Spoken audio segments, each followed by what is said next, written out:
The rain fell mercilessly over New York City's streets, each drop a cold reminder of nature's indifference to human suffering. Through the downpour, a small figure darted between the shadows of towering buildings, her breath coming in sharp, panicked gasps. 8-year-old Rose Thompson clutched her wooden box of handmade bracelets tightly against her chest, the colorful threads inside representing hours of work and, more importantly, hope for her sick mother's medicine. "There she is," a gruff voice echoed through the alley. "Get that little brat."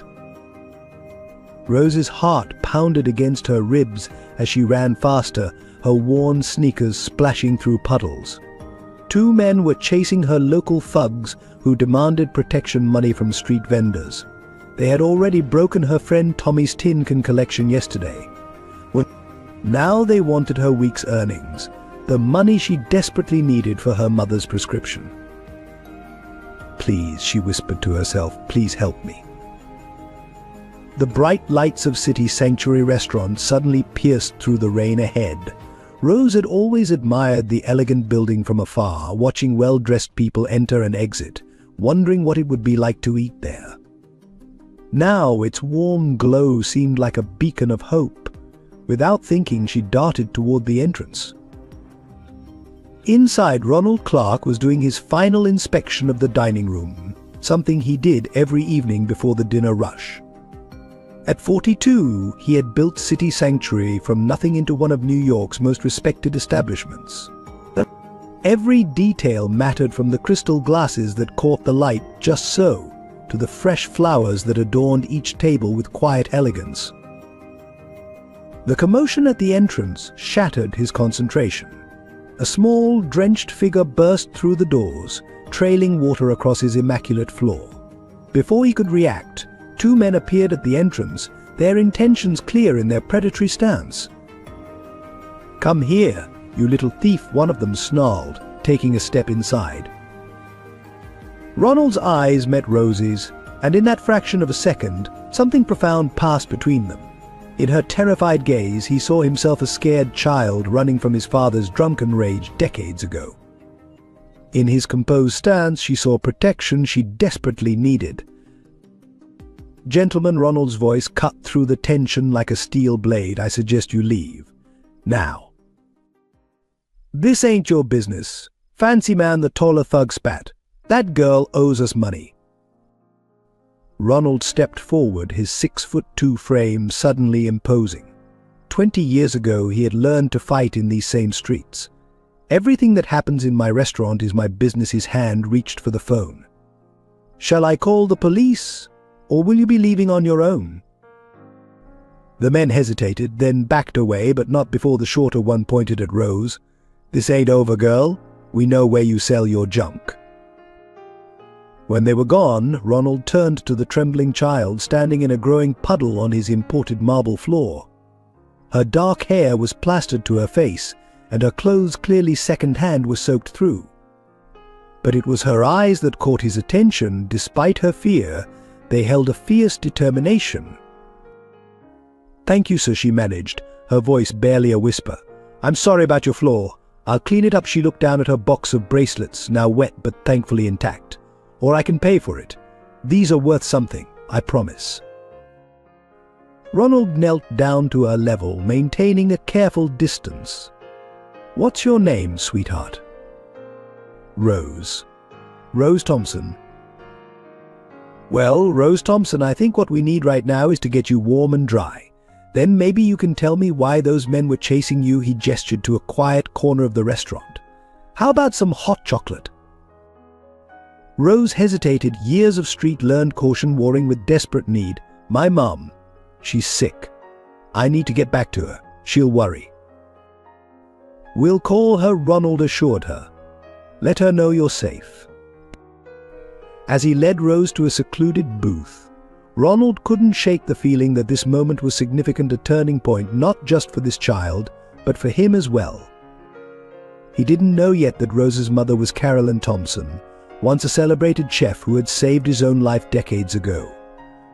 He couldn't foresee how this rain-soaked evening would lead to the creation of Hope's Kitchen or the battles they would face together. All he knew was that something in Rose's determined spirit had awakened memories he'd long buried, and with them, a chance to repay an old debt he didn't even know he owed. New York City's Fifth Avenue gleamed under the autumn sun of 2024, its glass-fronted buildings reflecting wealth and aspiration in equal measure. City Sanctuary stood as a testament to both old-world elegance and modern sophistication, its restored brownstone facade serving the historic charm, while subtle contemporary touches marked it as one of Manhattan's most prestigious dining establishments. Inside, Ronald Clark's attention to detail manifested in every corner. Warm amber lighting from vintage crystal chandeliers cast a gentle glow over hand-carved mahogany tables. The walls, adorned with black and white photographs of old New York, told stories of the city's enduring spirit. The open kitchen concept allowed diners to witness the orchestrated dance of chefs at work, their white coats pristine against the polished stainless steel backdrop. But just 3 blocks away, the city's facade cracked like old paint, revealing a different reality. Here, in the shadows of luxury apartments and boutique hotels, the homeless gathered in small groups, their possessions packed into shopping carts and worn backpacks. The contrast was striking. While diners at City Sanctuary savored $200 tasting menus, others lined up at nearby soup kitchens for their only meal of the day. Rose Thompson knew both worlds intimately. Each morning she would help her mother Carolyn pack their few belongings into 2 weathered bags, storing them behind a dumpster in an alley they'd claimed as their own. The alley sat between a high-end jewelry store and a trendy coffee shop, where patrons paid $7 for lattes while carefully avoiding eye contact with those outside. Rose had learned to be invisible when needed, to fade into the background as wealthy shoppers passed by, then emerge with her handmade bracelets when she spotted a kind face. The neighborhood itself told the story of New York's rapid gentrification. Once abandoned warehouses had been transformed into luxury lofts, their brick walls now housing art galleries and boutique fitness studios. Food trucks lined the streets, serving gourmet tacos to young professionals who tapped away on laptops at sidewalk tables. The irony wasn't lost on the local homeless population. The same changes that brought more potential customers for Rose's bracelets also meant fewer safe places to sleep at night.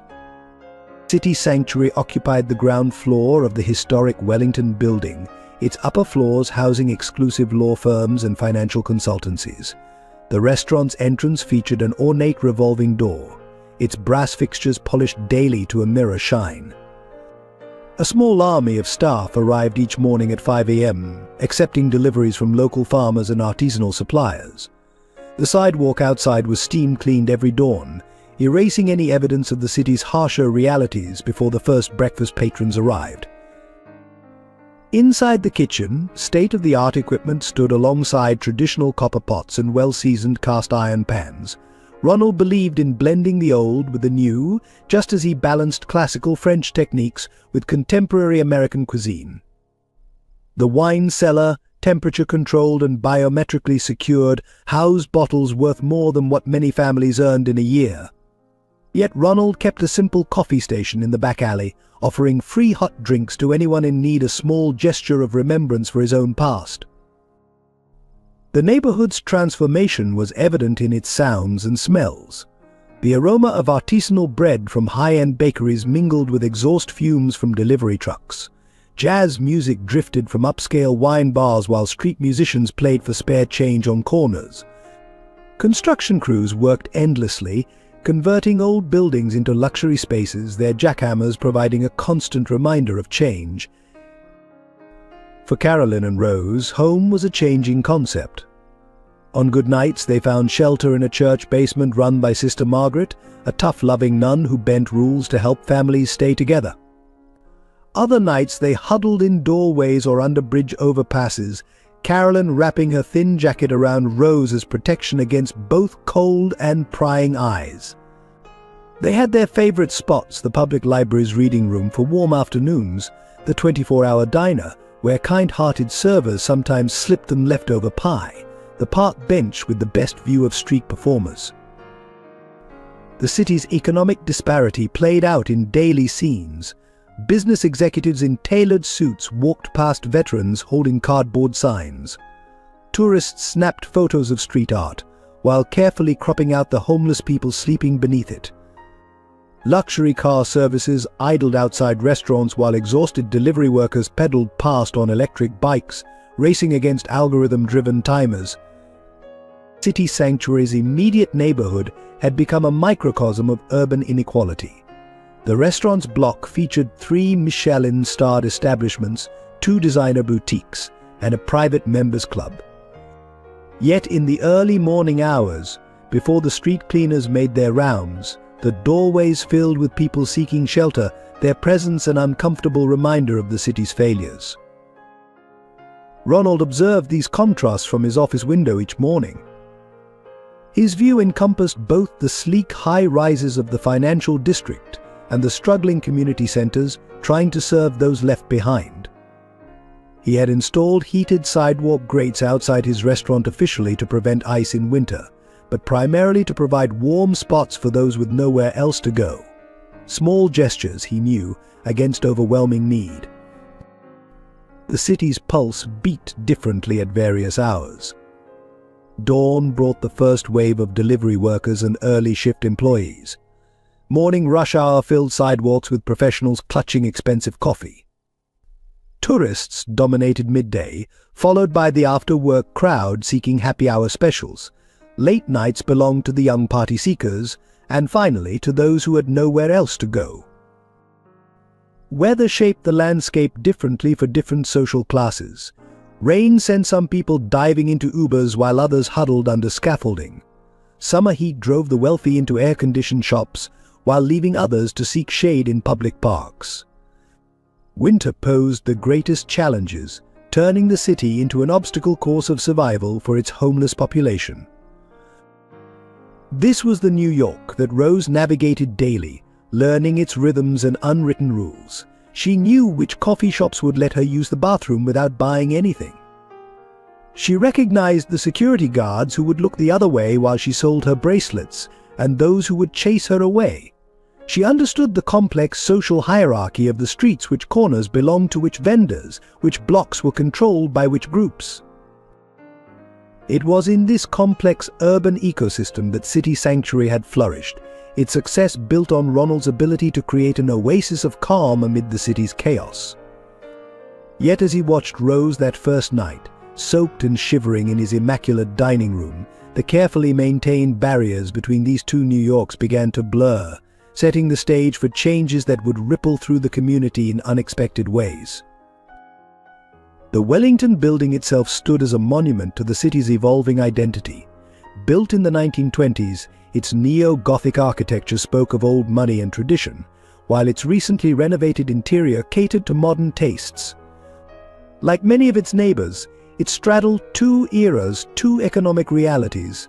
Much like Ronald himself, a man who had risen from the streets to claim his place among the city's elite, yet never fully left behind the memories of harder times. Ronald Clark carried himself with the practiced ease of someone who had fought hard for his place in the world. At 42, his 6'2" frame remained fit, though years in the kitchen had left their mark in the slight roundness of his shoulders. His dark hair, peppered with grey at the temples, was always neatly trimmed, a habit born from years of wanting to prove he belonged in the upper echelons of New York's culinary scene. His hands told his story better than words could. They bore the scars of countless burns and cuts, badges of honor from his journey from dishwasher to executive chef. But it was his eyes that revealed the most sharp and observant. They could spot a wine glass with water spots from across the room, yet they softened noticeably when dealing with his staff's personal problems. These same eyes had once watched the streets for danger, had learned to read threats in strangers' stances during his homeless years. Ronald's greatest strength lay in his attention to detail and his ability to run his kitchen with military precision. Every plate that left his kitchen had to be perfect. Every service had to flow smoothly. This perfectionism had earned City Sanctuary its stellar reputation, but it also masked a deeper fear that one mistake could send him tumbling back to the streets he'd escaped. His weakness was trust. Years of betrayal, starting with his mother's abandonment and his father's alcoholic rages, had left him wary of close relationships. He kept people at arm's length, preferring the clean, professional relationships of the restaurant business to messier personal connections. His apartment above the restaurant was immaculate but sterile, lacking the warmth of a true home. 8-year-old Rose Thompson possessed a resilience that both inspired and broke the hearts of those who knew her story. Small for her age, with dark curly hair often tied back in practical braids, she had the quick, watchful eyes of a child who had grown up too fast. Her hands were always in motion, weaving friendship bracelets from threads she collected or salvaged, each one a small masterpiece of color and pattern. Despite her circumstances, Rose maintained an artist's soul. She could find beauty in the most unlikely places, the way sunlight caught a puddle, the patterns of peeling paint on old buildings, the dance of steam from street vents. This sensitivity, however, also meant she felt the world's harshness more deeply. Every dismissive glance from passers-by, every cruel word from better-off children left its mark. Her strength lay in her adaptability and creative problem-solving. She knew every shortcut in a 10-block radius, could gauge a person's kindness from their walk, and had an uncanny ability to make her small supply of art materials last through lean times. But her fierce loyalty to her mother sometimes prevented her from accepting help from others, afraid that any intervention might separate them. Carolyn Thompson, at 39, retained traces of the elegant chef she had once been, despite years of hardship. Her once renowned palate remained sharp, though she now used it to determine which discarded produce was still safe to eat. Her hands, once famous for their knife skills, now shook slightly from illness and malnutrition, but could still craft simple, nutritious meals from whatever she and Rose managed to gather. Before her fall from grace, Carolyn had been a rising star in New York's culinary scene. Photos from that time showed a confident woman with bright eyes and an easy smile, featured in food magazines and television spots. Now her face was lined with worry, her clothes carefully mended but worn, her former fame both a painful memory and a potential liability as she tried to remain anonymous on the streets. Her greatest strength was her unwavering determination to protect and provide for Rose. Every decision, every action, every sacrifice was filtered through this singular purpose. She had maintained her dignity and principles despite their circumstances, never stealing, never begging, always looking for honest work even when doors closed in her face. Yet this same maternal devotion was also her weakness. Pride and fear kept her from seeking help, from reconnecting with old colleagues who might have assisted them. The trauma of losing a husband and her career had left her distrustful of the professional world she had once belonged to.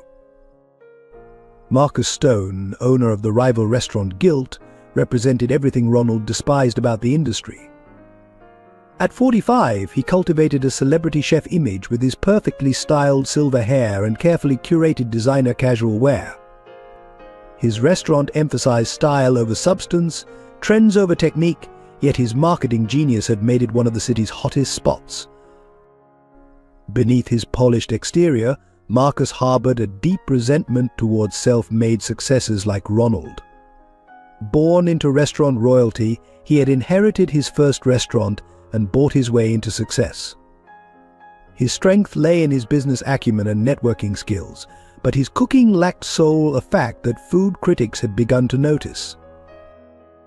William Clark, Ronald's estranged father, haunted the edges of the story like a cautionary tale. Once a talented carpenter, his battle with alcoholism had destroyed his marriage, his career, and his relationship with his son.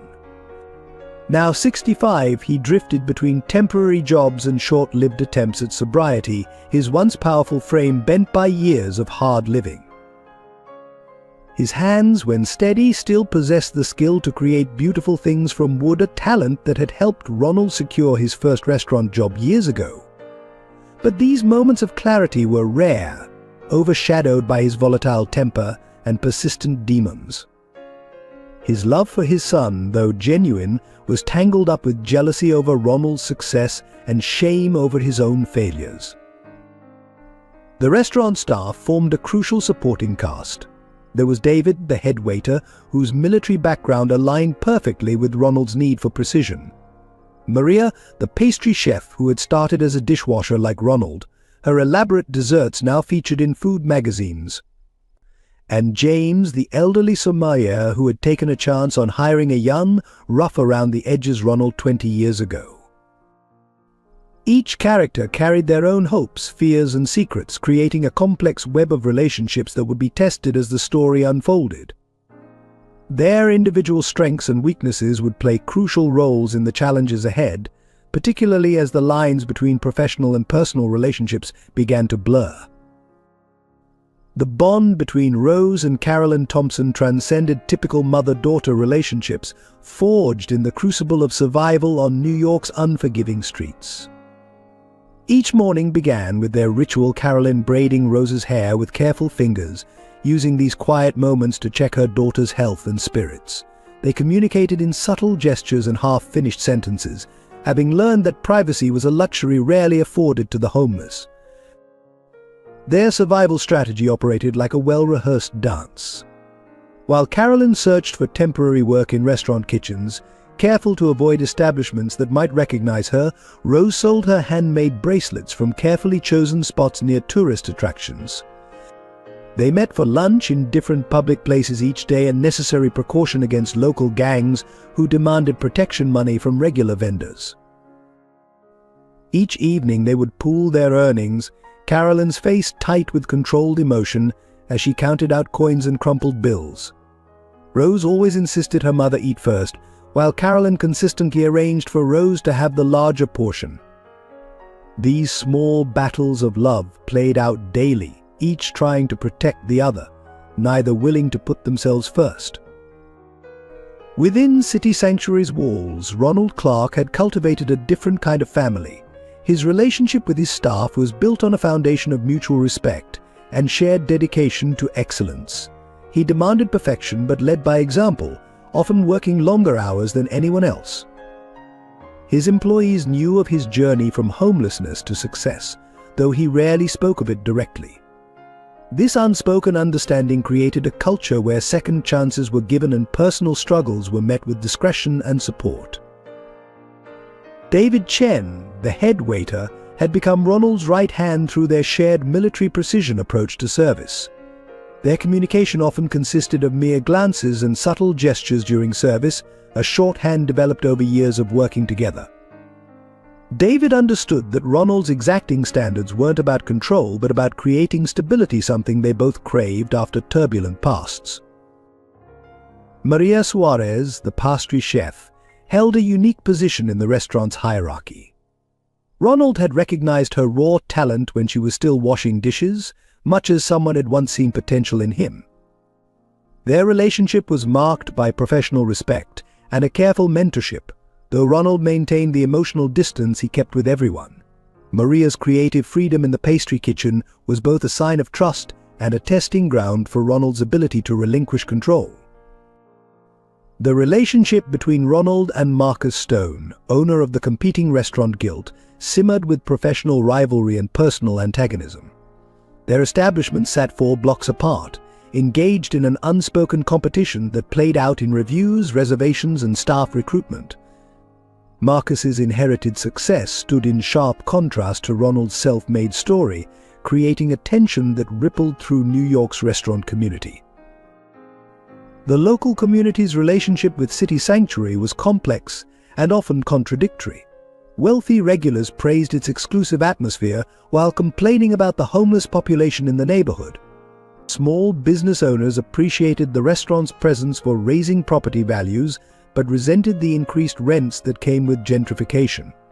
Street vendors like Rose walked a precarious line, attracting both sympathy and scorn from patrons entering the restaurant. William Clark's presence in his son's life resembled a shadow, always there but never fully formed. He would appear occasionally outside the restaurant, sometimes sober and seeking reconciliation, other times drunk and demanding money. Ronald had established a pattern of having security escort him away, though he always secretly ensured his father had access to a nearby shelter. Their relationship existed in this limbo of duty without trust, love without acceptance.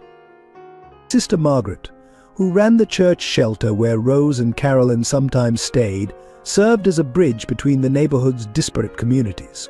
She had an understanding with Ronald, calling him when families needed emergency meals, though she never pressured him to do more. Her quiet advocacy had earned her respect from both the homeless community and local business owners, making her an important neutral figure in neighborhood disputes. The relationship between Rose and the streets themselves was intimate and complex. She knew which shopkeepers would let her shelter in their doorways during rain, which security guards would look the other way if she sold her bracelets nearby, which cafes would let her use their bathrooms without buying anything. The city's homeless community had its own social structure, with unwritten rules and hierarchies that Rose navigated with careful precision. Carolyn's relationship with her past career created additional complications. Former colleagues occasionally recognized her, leading to awkward encounters that threatened her anonymity. She had developed techniques for avoiding these situations, keeping her head down in certain neighborhoods, changing her walking routes when food industry events were happening nearby, using her married name Thompson instead of her chef name Sullivan. The initial encounter between Ronald and Rose catalyzed subtle shifts in these established relationships. Rose's presence in the restaurant challenged the carefully maintained boundaries between City Sanctuary's elegant interior and the harsh realities outside its doors. Ronald's instinctive protection of her disrupted his usual emotional distance, while her trust in him, tentative but real, awakened long-buried memories of his own vulnerability. The staff's reaction to Rose revealed underlying currents in their relationship with Ronald. David's military bearing softened when he snuck extra bread to her table. Maria found excuses to share test batches of new desserts.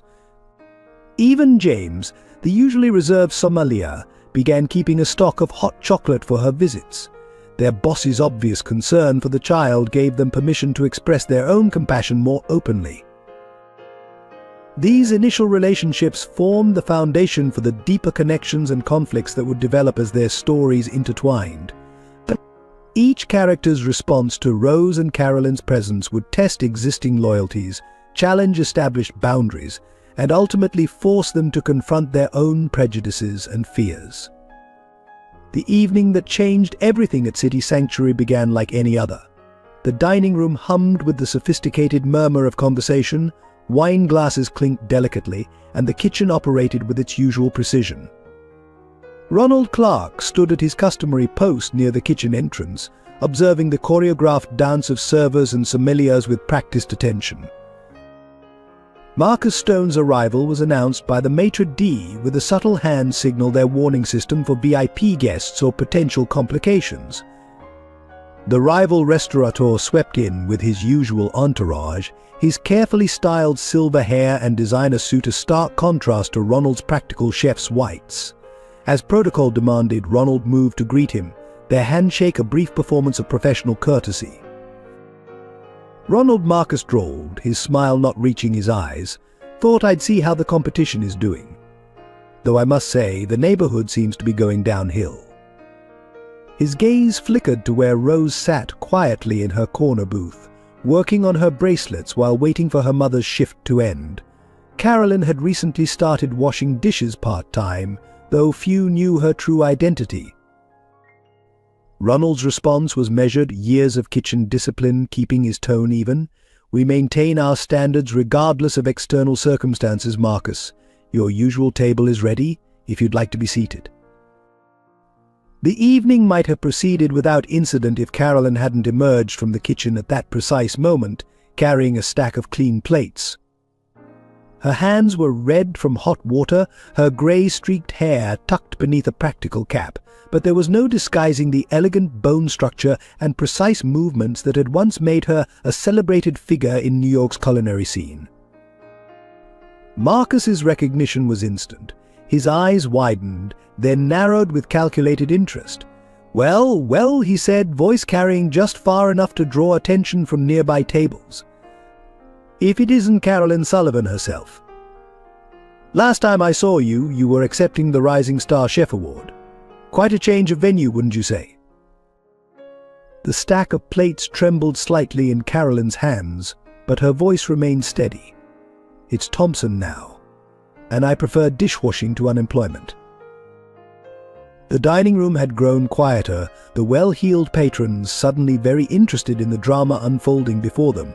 Rose had frozen in her corner, her small hands clutching her box of bracelets, eyes darting between her mother and the man who threatened their precarious stability. Marcus's smile turned predatory. Does your current employer know about the scandal? The missing funds? The suspicious fire at your last restaurant? Each question fell like a hammer blow in the hushed room. Or perhaps you've reformed since then, though you're current. He glanced meaningfully at Rose's worn clothes. Circumstances suggest otherwise.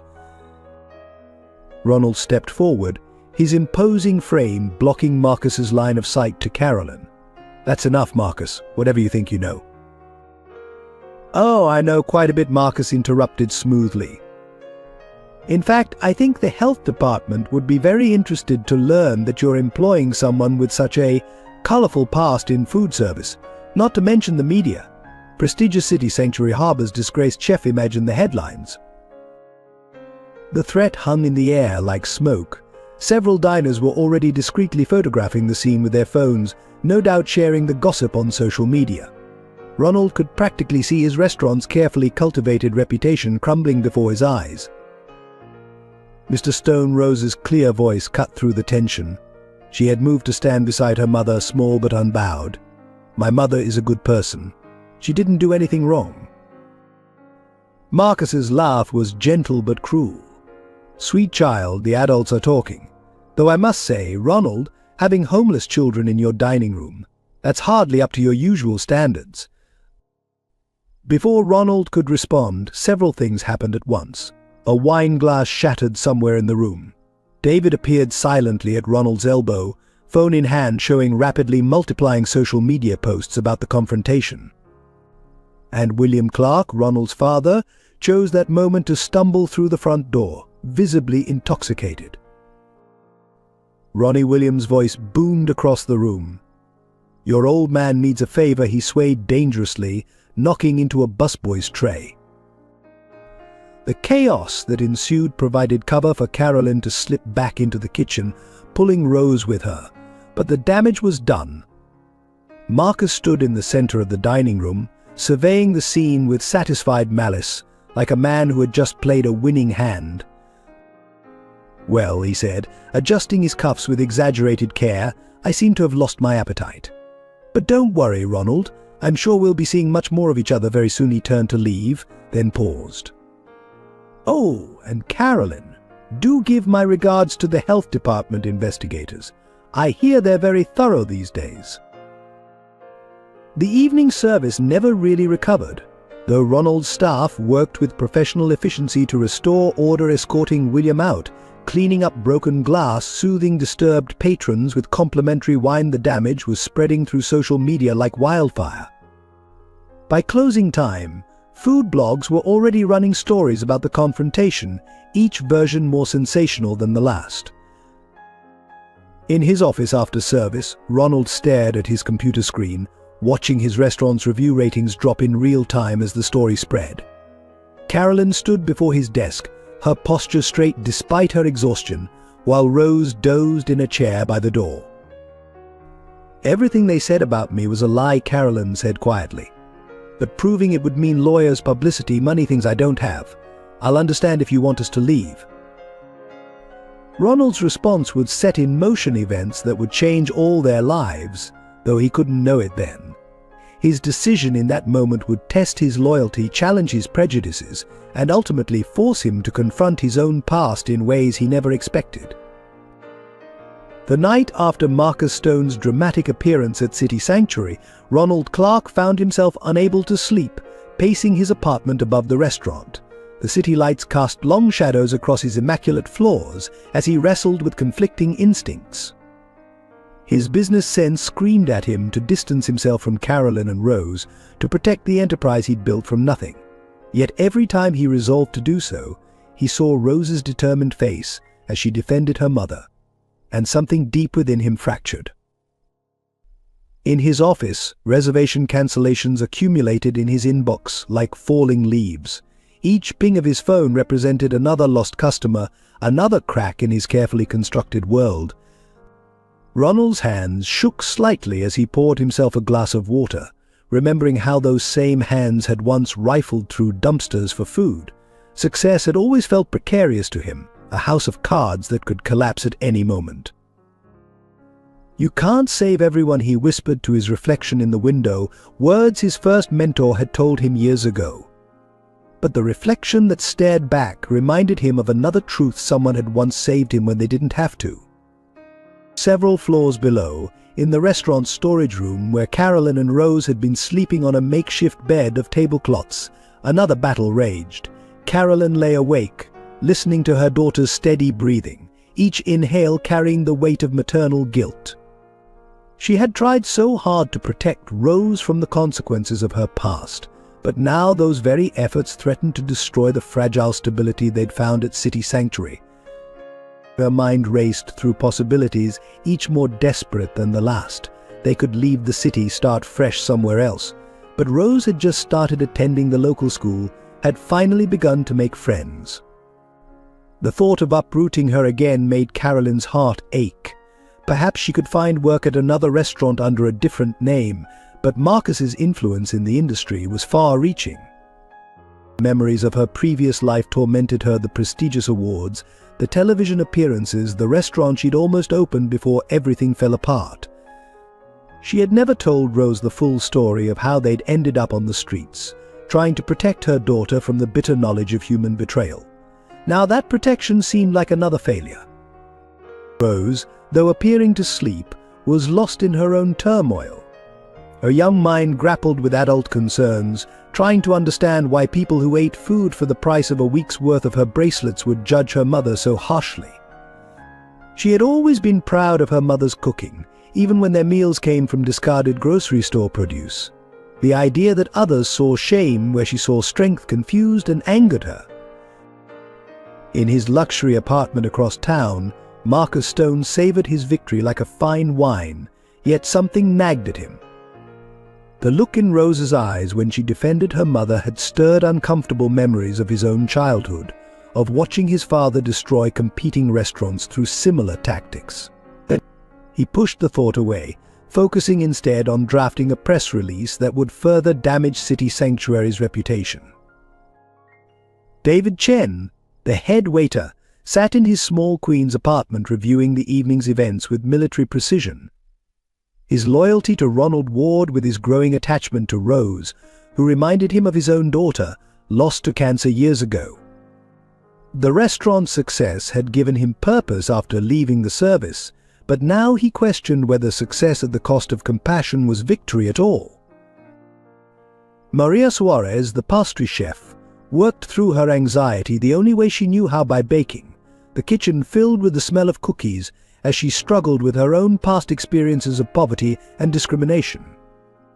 She had taught Rose some simple baking techniques during quiet afternoon hours, seeing in the girl's enthusiasm her own childhood dreams of becoming a chef. In his usual spot under the bridge, William Clark huddled against the cold, the evening's events playing through his alcohol-fobbed mind. He hadn't meant to cause trouble for his son, he never did. His pride in Ronald's success mixed poisonously with shame at his own failures, creating a paralysis that kept him from either truly helping or staying away. Sister Margaret, in her small room at the church shelter, added another name to her prayer list. She had seen countless stories like Carolyn's end in tragedy, but something about this situation felt different. The intersection of lives at City Sanctuary seemed less like chance and more like providence, though she knew better than to voice such thoughts to her more pragmatic colleagues. Ronald's inner conflict crystallized around his morning routine. As he inspected the dining room, his perfectionist eye caught a small thread from one of Rose's bracelets caught in a chair's upholstery. The sight stopped him short.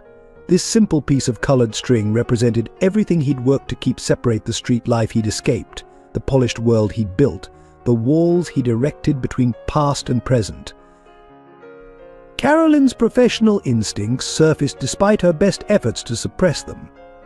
During her shift, she noticed inefficiencies in the kitchen layout, ways to improve the flow of service. Her fingers itched to correct a junior cook's knife technique, to adjust the seasoning in a sauce. Each suppressed impulse felt like another small death, another piece of herself sacrificed to survival. These internal struggles played out in small gestures and silent moments throughout the restaurant. David positioned himself protectively near Rose's corner during service. Maria left carefully wrapped pastries where Carolyn would find them during her cleanup duties. Even James, the sommelier, found himself setting aside damaged wine labels for Rose's craft projects. The restaurant itself seemed to hold its breath, its usual rhythms disrupted by the undercurrents of emotion flowing beneath the professional surface. Regular customers sensed the tension, though they couldn't name its source. The waitstaff moved with extra care, as if the air itself had become fragile. The weight of decision pressed down on Ronald with each passing hour. His childhood instinct to run from difficult situations battled with the hard-won wisdom of his adult years. He knew that whatever choice he made would define not just his business, but his character, the true measure of how far he'd come from the streets that had both formed and nearly destroyed him. The morning after Marcus Stone's dramatic visit, City Sanctuary's private dining room became an impromptu war room. Ronald Clark sat at the head of the table, surrounded by his senior staff, each bringing different perspectives to the crisis at hand. The tension in the room was palpable as competing viewpoints clashed over the restaurant's future. James Davidson, the veteran sommelier, spoke first, his 40 years in the industry lending weight to his words. "We must consider our reputation first," he stated, adjusting his wire-rimmed glasses. Fine dining is built on exclusivity. The moment we become known as a charitable enterprise rather than a culinary destination, we lose our core clientele. They come here to escape the city's harsh realities, not confront them. Maria Suarez, the pastry chef, immediately countered, her voice carrying the passion of someone who had climbed from poverty herself. "Our reputation should be built on more than just catering to the wealthy. We have an opportunity to show that excellence and compassion aren't mutually exclusive. Rose and Carolyn aren't just some abstract charity case, they're part of our community now." The debate spread beyond the restaurant's walls as local business owners gathered for their monthly association meeting. Elizabeth Chen, owner of the designer boutique next door, voiced concerns about the increasing presence of homeless individuals in the neighborhood. "We've worked hard to elevate this area," she argued. City Sanctuary's situation is attracting exactly the element we've been trying to discourage. But Thomas Rivera, whose family had run the corner bodega for 3 generations, saw things differently.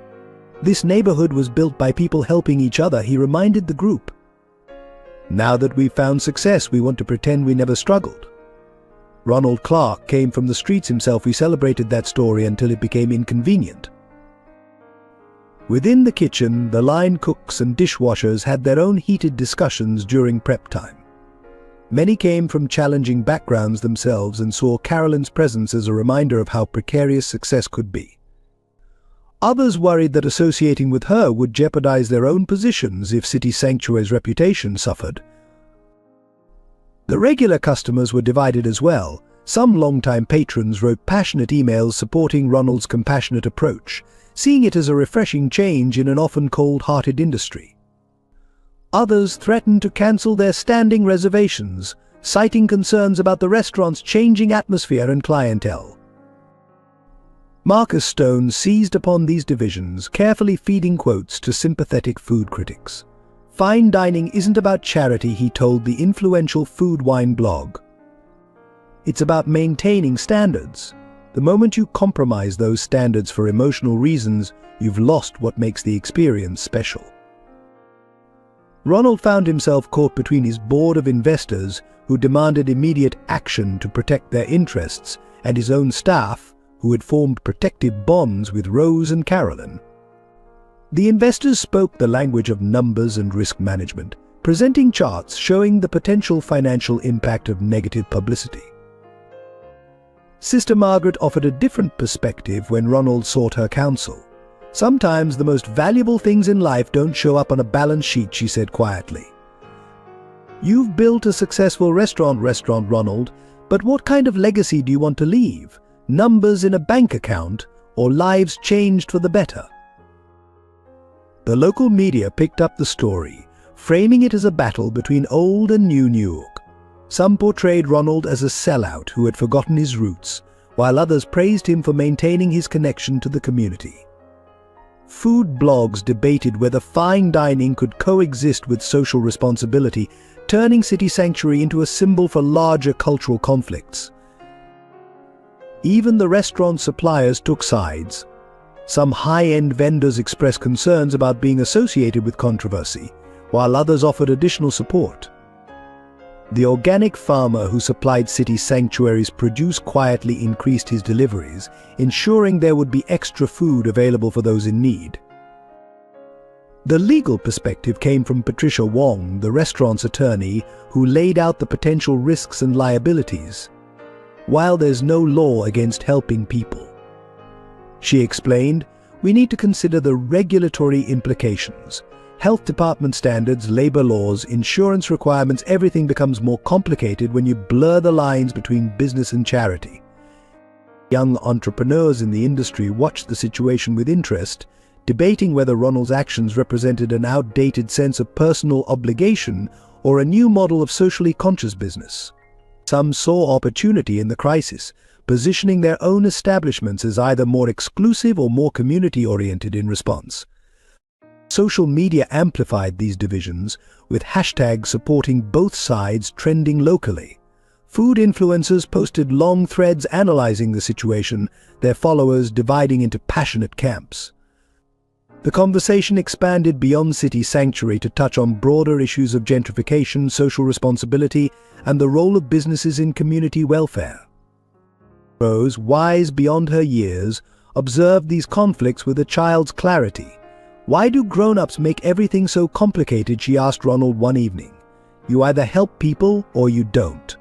The food still tastes the same whether the person eating it is rich or poor."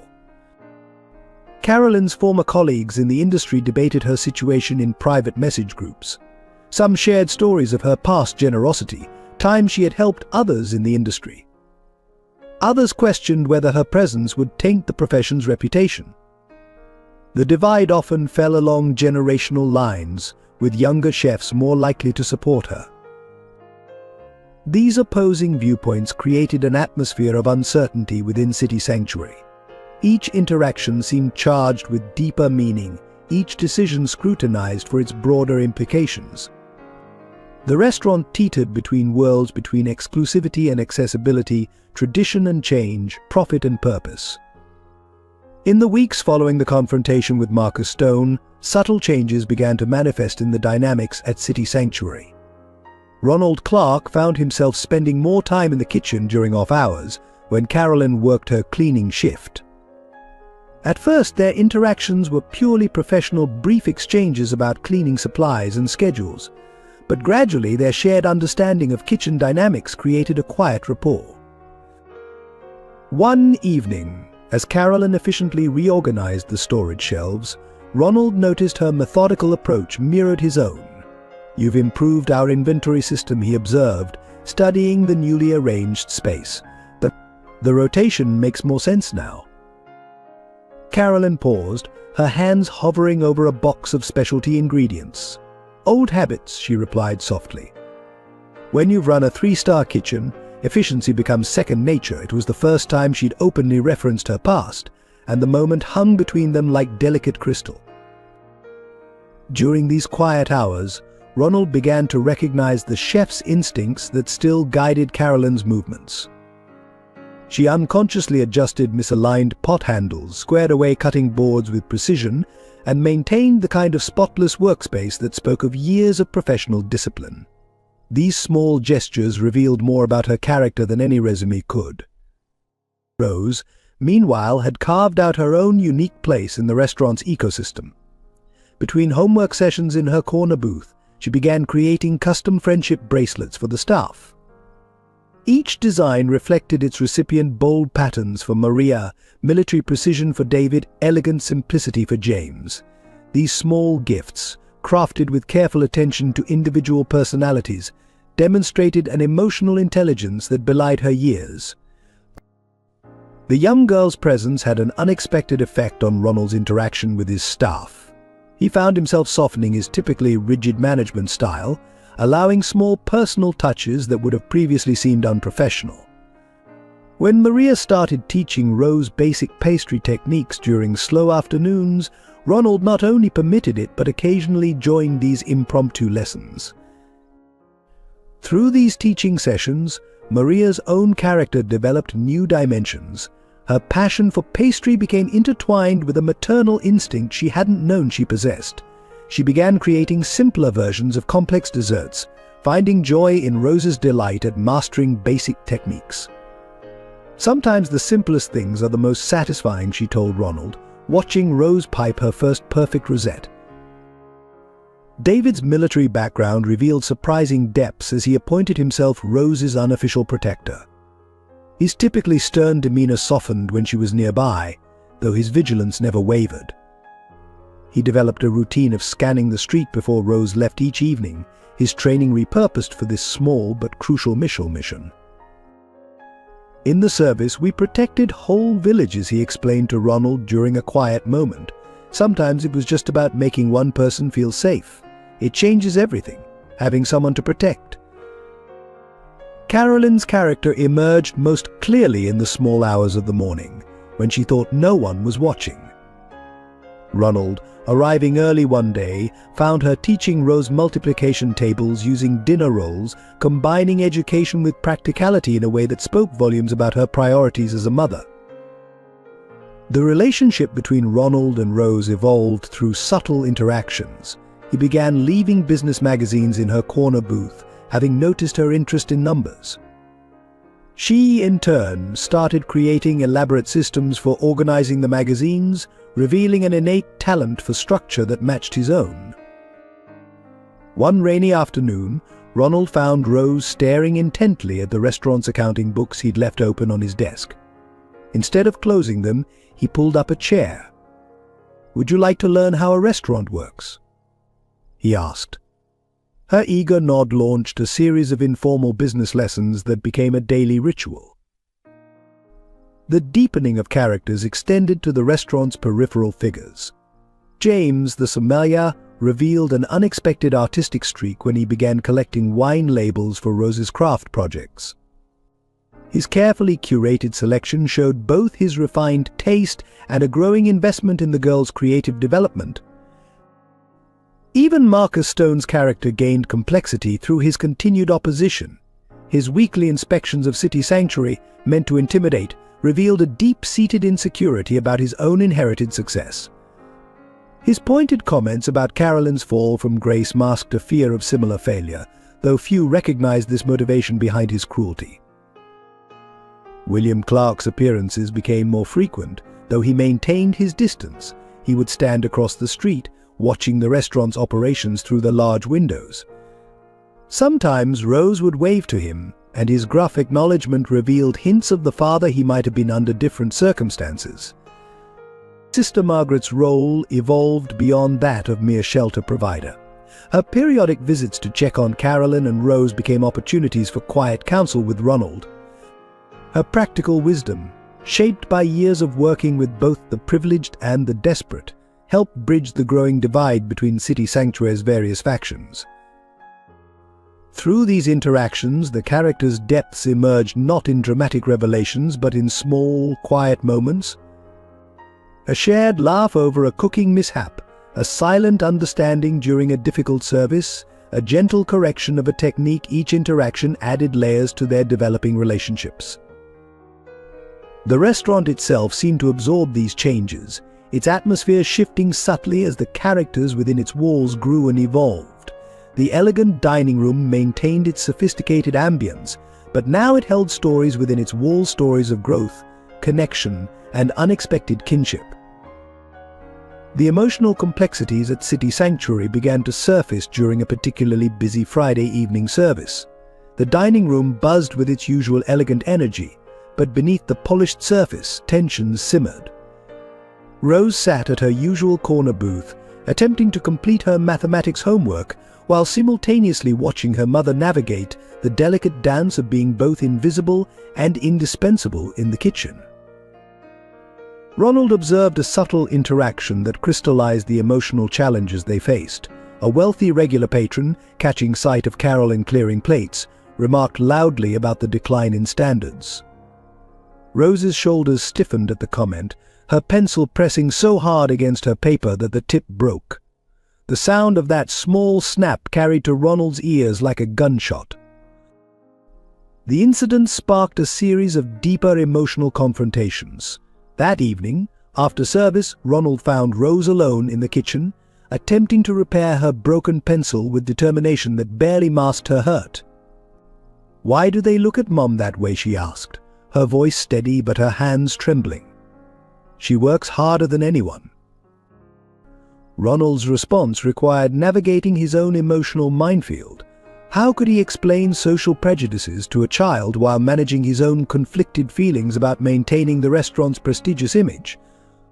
His answer came slowly, carefully. "Sometimes people forget that worth isn't measured by what you own or where you work.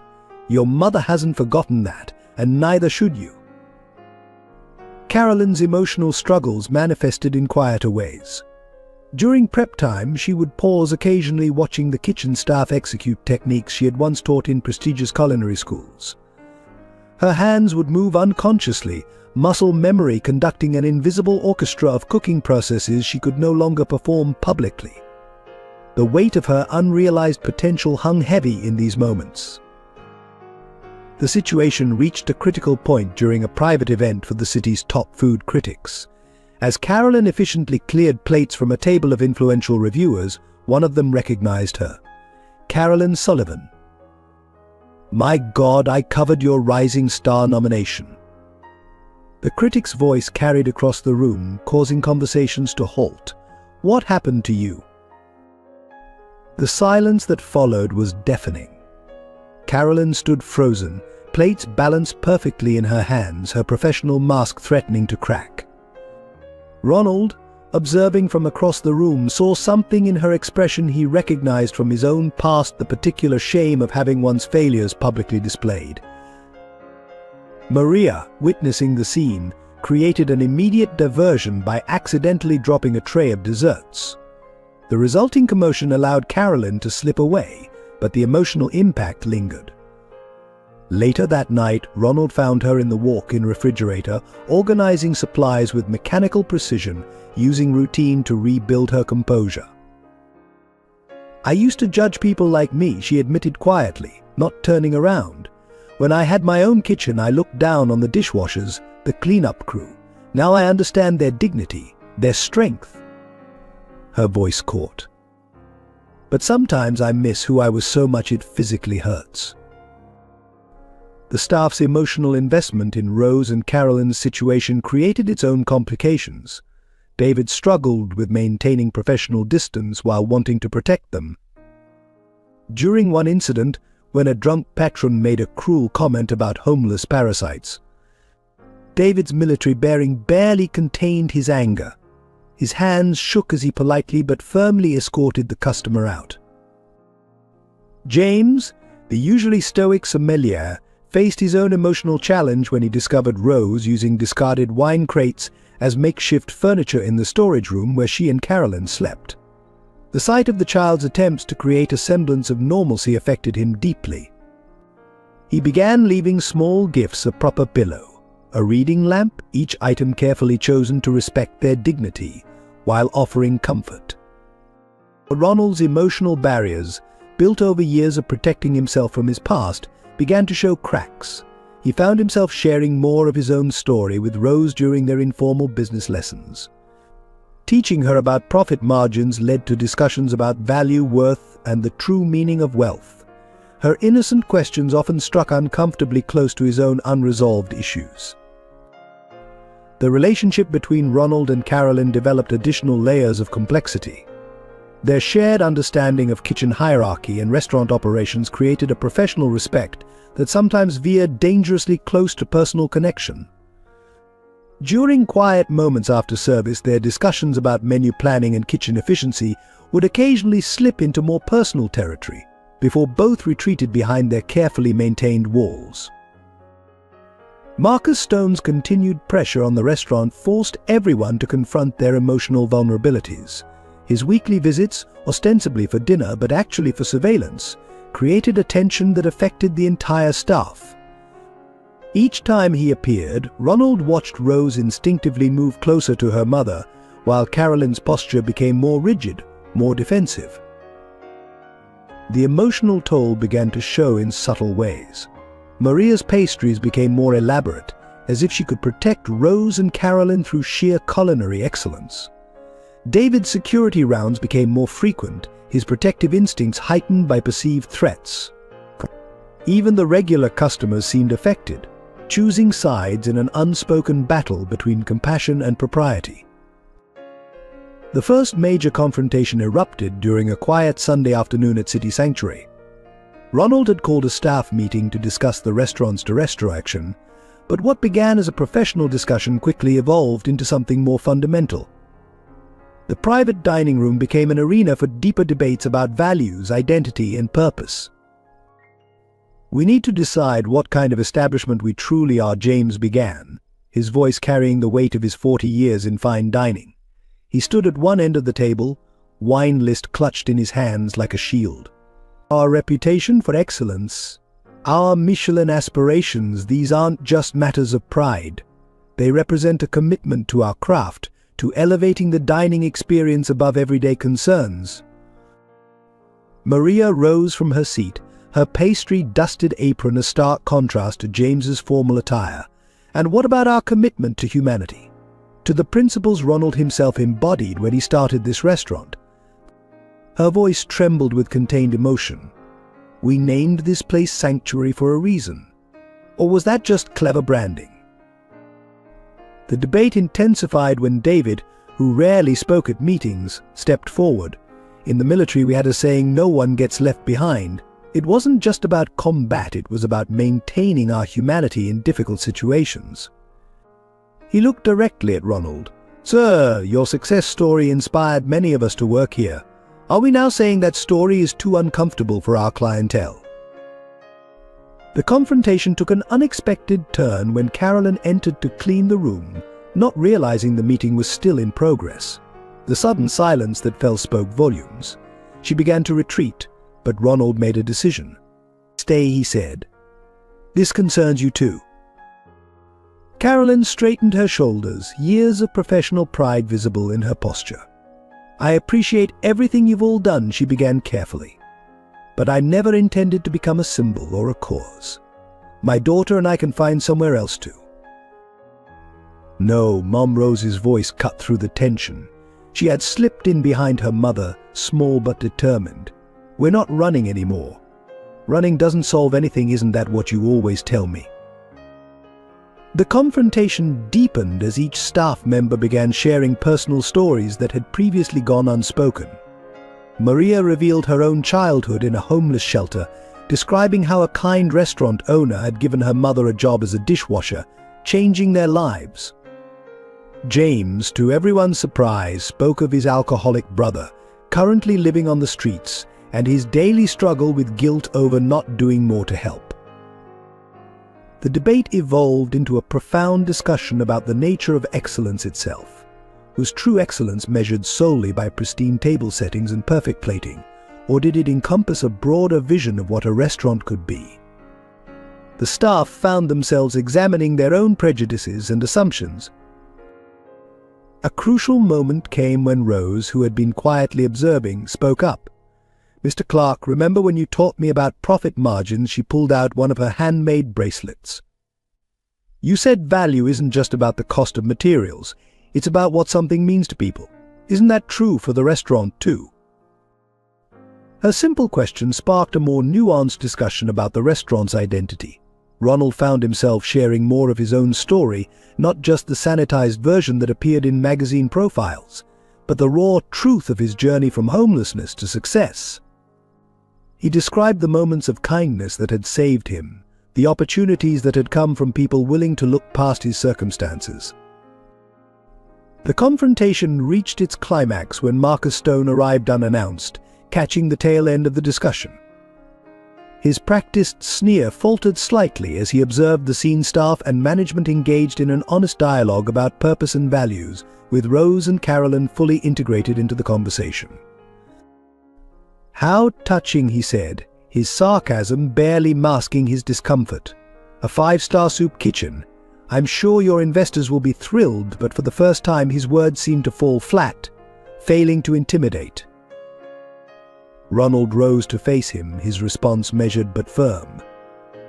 "Marcus, you've spent your career trying to tell stories through food, but you've missed the most important story, the one about how food brings people together, breaks down barriers, creates community. That's what City Sanctuary is about. That's what it's always been about." The confrontation concluded not with a clear resolution, but with a deeper understanding among all present.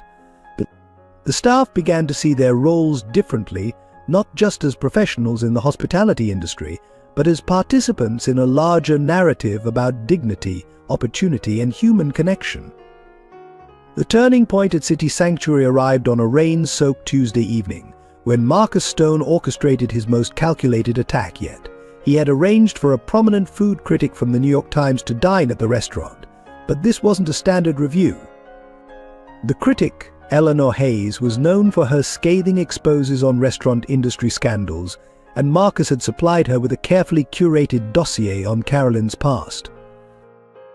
Ronald first sensed something amiss when he noticed the critic's unusual attention to the kitchen operations rather than the food itself. Eleanor's questions to the staff focused persistently on their back-of-house procedures, health code compliance, and employee backgrounds. Her companion, a sharp-eyed man who identified himself as a private investigator, took copious notes on his phone. The situation escalated when Eleanor deliberately dropped her napkin near the kitchen entrance. As Carolyn emerged with a stack of clean plates, the critic staged a loud recognition scene. "Aren't you Carolyn Sullivan, the chef who was investigated for food safety violations and financial irregularities at Le Petit Jardin?"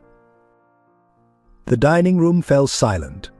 Carolyn stood perfectly still, her professional composure wavering only slightly. The private investigator began photographing her with his phone, while Eleanor continued her pointed questioning. "Can you comment on the circumstances surrounding the fire that destroyed your previous restaurant's financial records?" Ronald moved to intervene, but the damage was already spreading.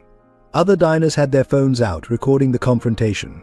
Social media notifications began pinging across the room as the scene went viral in real time. Marcus Stone, seated at his usual table, watched with barely concealed satisfaction. The true devastation came when Eleanor revealed her next piece of information. "Sources indicate that you've been allowing your underage daughter to work in the kitchen, violating child labor laws. Do you deny these allegations?" The accusation struck at the heart of Carolyn's deepest vulnerability, her relationship with Rose. Rose, who had been completing her homework in her usual corner, rushed to her mother's defense. "That's not true. Mom never lets me work here. I just study and make my bracelets." Her passionate defense, while touching, only provided more fodder for the growing media circus. Eleanor turned her attention to Ronald. "Mr. Clark, were you aware of Ms. Sullivan's history when you hired her? Or did your own background of homelessness cloud your judgment about proper hiring practices in fine dining?" The question carried a double sting, attacking both his professional judgment and his past. The crisis deepened as health department officials, apparently tipped off by Marcus, arrived for a surprise inspection. They moved through the kitchen with unprecedented thoroughness, their presence adding weight to the mounting accusations. The evening service ground to a halt as regular customers requested their checks, unwilling to be associated with the unfolding scandal. In his office later that night, Ronald faced the immediate consequences. His phone buzzed constantly with messages from investors threatening to withdraw their support. Email notifications showed reservation cancellations mounting by the minute. The restaurant's social media accounts were flooded with negative comments and one-star reviews. But the personal impact cut deeper than any financial loss. Carolyn stood before him, her dignity intact but her eyes revealing profound exhaustion. "I should leave," she said quietly. "You've done more than enough for us, and I won't be the reason your dream falls apart." Rose, sitting in her usual chair by the door, clutched her box of bracelets tightly. "Mom, please," she whispered, her voice breaking. "Mr. Clark can fix this." "He fixes everything." The child's faith in him made Ronald's next words even more difficult. "Perhaps," he began carefully, "it would be best if you took some time away, just until this dies down." The words felt like ashes in his mouth, a betrayal of everything he claimed to believe in. But with the health department investigation pending and investors threatening to pull out, he saw no alternative. The look of understanding in Carolyn's eyes somehow hurt worse than if she had been angry. She simply nodded, gathering her few belongings with the efficiency of someone used to quick departures. Rose, however, couldn't maintain such composure. "You're just like all the others," she said, tears streaming down her face. "You pretend to care until it gets hard. Until it costs you something." Her words struck Ronald like physical blows, each one exposing the gap between his proclaimed values and his actions in this crucial moment. As they prepared to leave, Maria burst into the office. The health department found nothing, she reported breathlessly. The kitchen passed with flying colors. But Marcus is out there giving interviews about ongoing concerns and public safety. She looked at Carolyn and Rose's packed bags, her expression falling. "You're not really letting them leave, are you?" Ronald stood at his office window, watching the media vans gathering outside. Every business instinct told him to distance himself from the controversy, but Rose's words echoed in his mind, along with memories of his own past of doors closed, of help withdrawn when it became inconvenient. The decision he made in that moment would define not just the future of City Sanctuary, but the kind of person he had become. The consequences would reshape relationships, challenge loyalties, and force everyone involved to confront their true values. The morning after the media storm broke, Ronald Clark sat alone in City Sanctuary's empty dining room, facing the most difficult decision of his career. Before him lay two documents: a statement from his investors demanding Carolyn's immediate termination, and a resignation letter he'd drafted but hadn't signed. The early morning light cast long shadows across the pristine tablecloths, a reminder of everything he stood to lose. His phone buzzed with a message from his real estate agent. 3 competing restaurants had already expressed interest in the space, should City Sanctuary close. The agent suggested arranging viewings just in case. Ronald placed the phone face down, unable to contemplate that possibility, yet knowing he needed to make a decision before the day's service began. Carolyn faced her own agonizing choice in the church shelter where she and Rose had spent the night. Sister Margaret had offered them permanent residence and a position in the shelter's kitchen, providing stability but requiring them to give up their connection to City Sanctuary. Sometimes, the nun said gently, we need to accept when one door closes so another can open. Rose sat on her temporary bed, methodically sorting her bracelet-making materials. Her own decision centered on whether to attend school that day, knowing the media attention would have reached her classmates. Maybe we should leave the city, she suggested quietly to her mother. Start over somewhere new. The resignation in her young voice reflected too many fresh starts, too many goodbyes. David Chen arrived early for his shift, his military training evident in his deliberate movements as he conducted his usual security sweep. Finding Ronald in the dining room, he stood at attention and delivered his own decision. Sir, if you'll accept it, I'd like to offer my resignation in protest if Ms. Thompson is terminated. Some orders shouldn't be followed. In the kitchen, Maria worked through her emotions the only way she knew how, by baking. Her decision manifested in the dozens of pastries she prepared, knowing they might be her last at City Sanctuary. Each perfect croissant represented a choice between professional security and personal integrity. James Davidson, the sommelier, brought his own perspective to the crisis. The wine cellar represents $2 million of inventory, he stated factually. Our collectors will pull their bottles if we become associated with scandal. But, he added, his voice softening, some vintages improve through adversity. The staff gathered for the pre-service meeting, each person carrying the weight of their own decision. Some had already updated their resumes, while others were prepared to stand with Ronald regardless of the consequences. The usual precision of their preparation was tinged with uncertainty about whether this would be their final service together. Ronald's decision crystallized when he received an unexpected visit from William Clark, his father. For once, William was sober, his hands steady as he placed a small wooden box on Ronald's desk. Inside lay old newspaper clippings about Carolyn Sullivan's rise in the culinary world, along with a surprising revelation. She gave me meals, William explained, his voice rough with emotion. Back when you first ran away, she was running a small diner then, before her big success. She'd feed anyone who needed it, no questions asked. Never knew her name until I saw her picture in the paper years later. He met his son's eyes. Some debts can't be measured in dollars, boy. The decision facing Ronald now transcended business considerations. It became a question of identity, of whether success had changed him so fundamentally that he could no longer recognize himself in the mirror. The cost of standing by Carolyn and Rose would be enormous, but the cost of abandoning them might be greater in ways that couldn't be quantified. Marcus Stone, sensing victory, made his own decisive move. He offered to buy City Sanctuary at a premium price, promising to retain most of the staff. Everyone except the charity cases, of course, he added smoothly. Let's restore this place to its former glory. The offer represented a clean escape from the crisis, a way to save face and protect his investment. The investors scheduled an emergency board meeting for that evening, expecting Ronald to present his plan for damage control. Their message was clear: choose between his business and his principles. The financial reports spread across his desk showed the tangible cost of taking a stand, cancelled reservations, withdrawn investments, mounting negative publicity. Each hour brought new decisions, each choice carrying its own consequences. The produce suppliers needed to know whether to deliver the next day's orders. The staff needed direction about how to handle the growing media presence outside. The regular customers called, asking whether their private events would need to be relocated. Rose appeared at Ronald's office door during this deliberation, her small frame carrying an air of determination.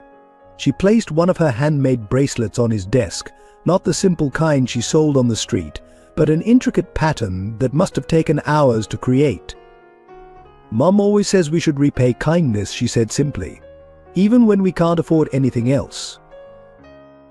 The bracelet's complex weave reminded Ronald of the interconnected lives now affected by his decision.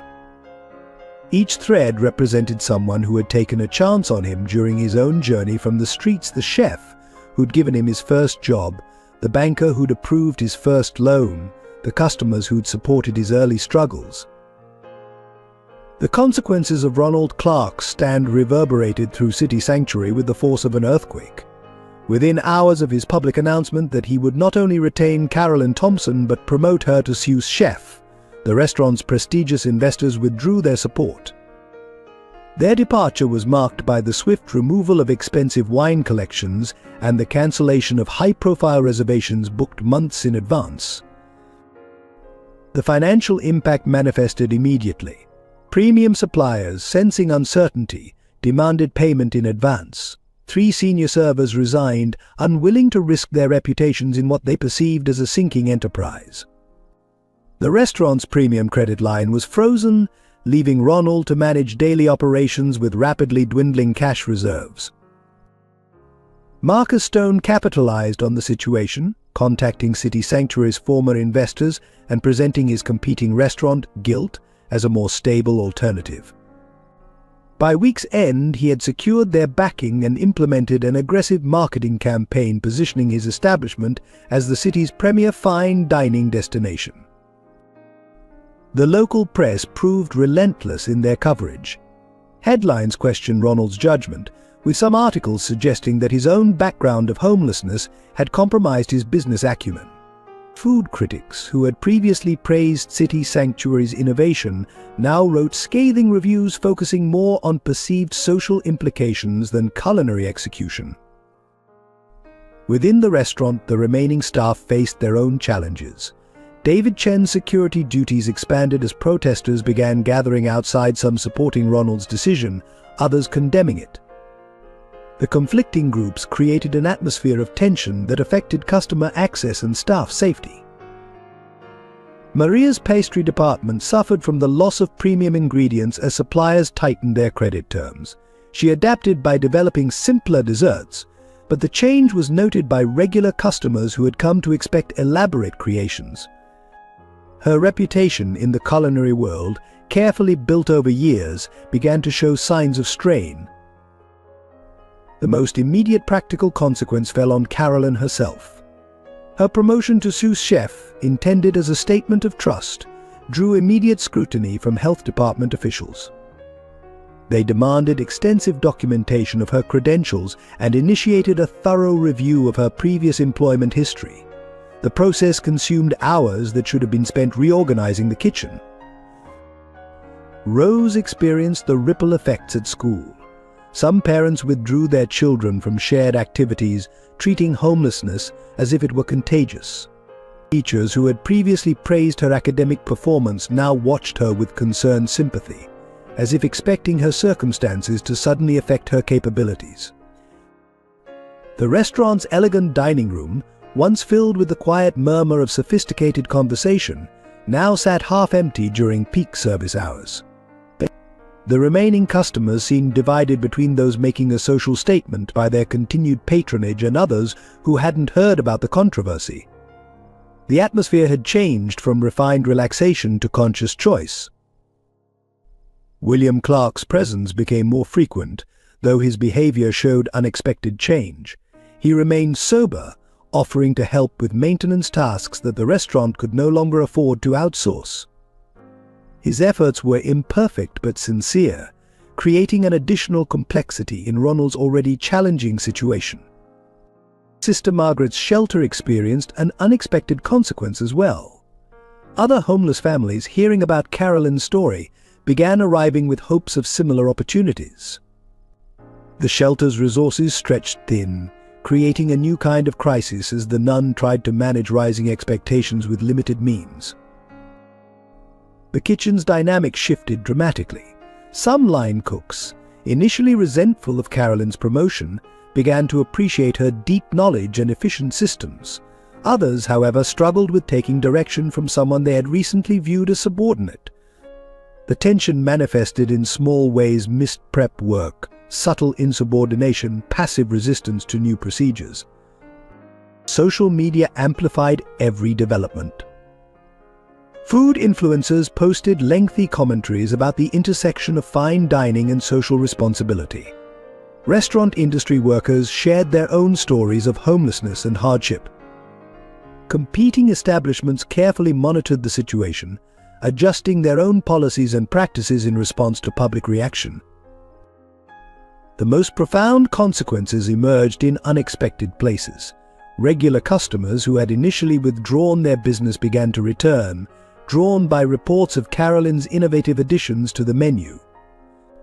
Her perspective as someone who had experienced food insecurity brought a unique authenticity to the restaurant's approach to reducing waste and maximizing ingredients. Rose's bracelet business, ironically, flourished amid the controversy. Supporters of City Sanctuary began wearing them as symbols of solidarity, creating an unexpected source of revenue. She established a small workshop in her corner of the restaurant, teaching other homeless children the craft and sharing the proceeds. Yet these positive developments carried their own price. Each success story attracted more scrutiny, more questions, more demands for Ronald to justify his decisions. The restaurant's identity was shifting, but the direction of that change remained unclear. Every service brought new challenges, every review carried greater weight, every decision faced increased examination. The first signs of serious trouble appeared during a routine health inspection at City Sanctuary. What should have been a standard visit transformed into an exhaustive 3-day examination.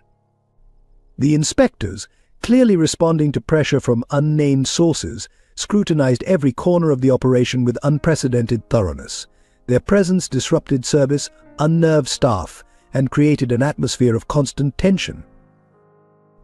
During this inspection, a pipe burst in the kitchen's aging plumbing system. Under normal circumstances, Ronald would have simply called his regular contractor for immediate repairs.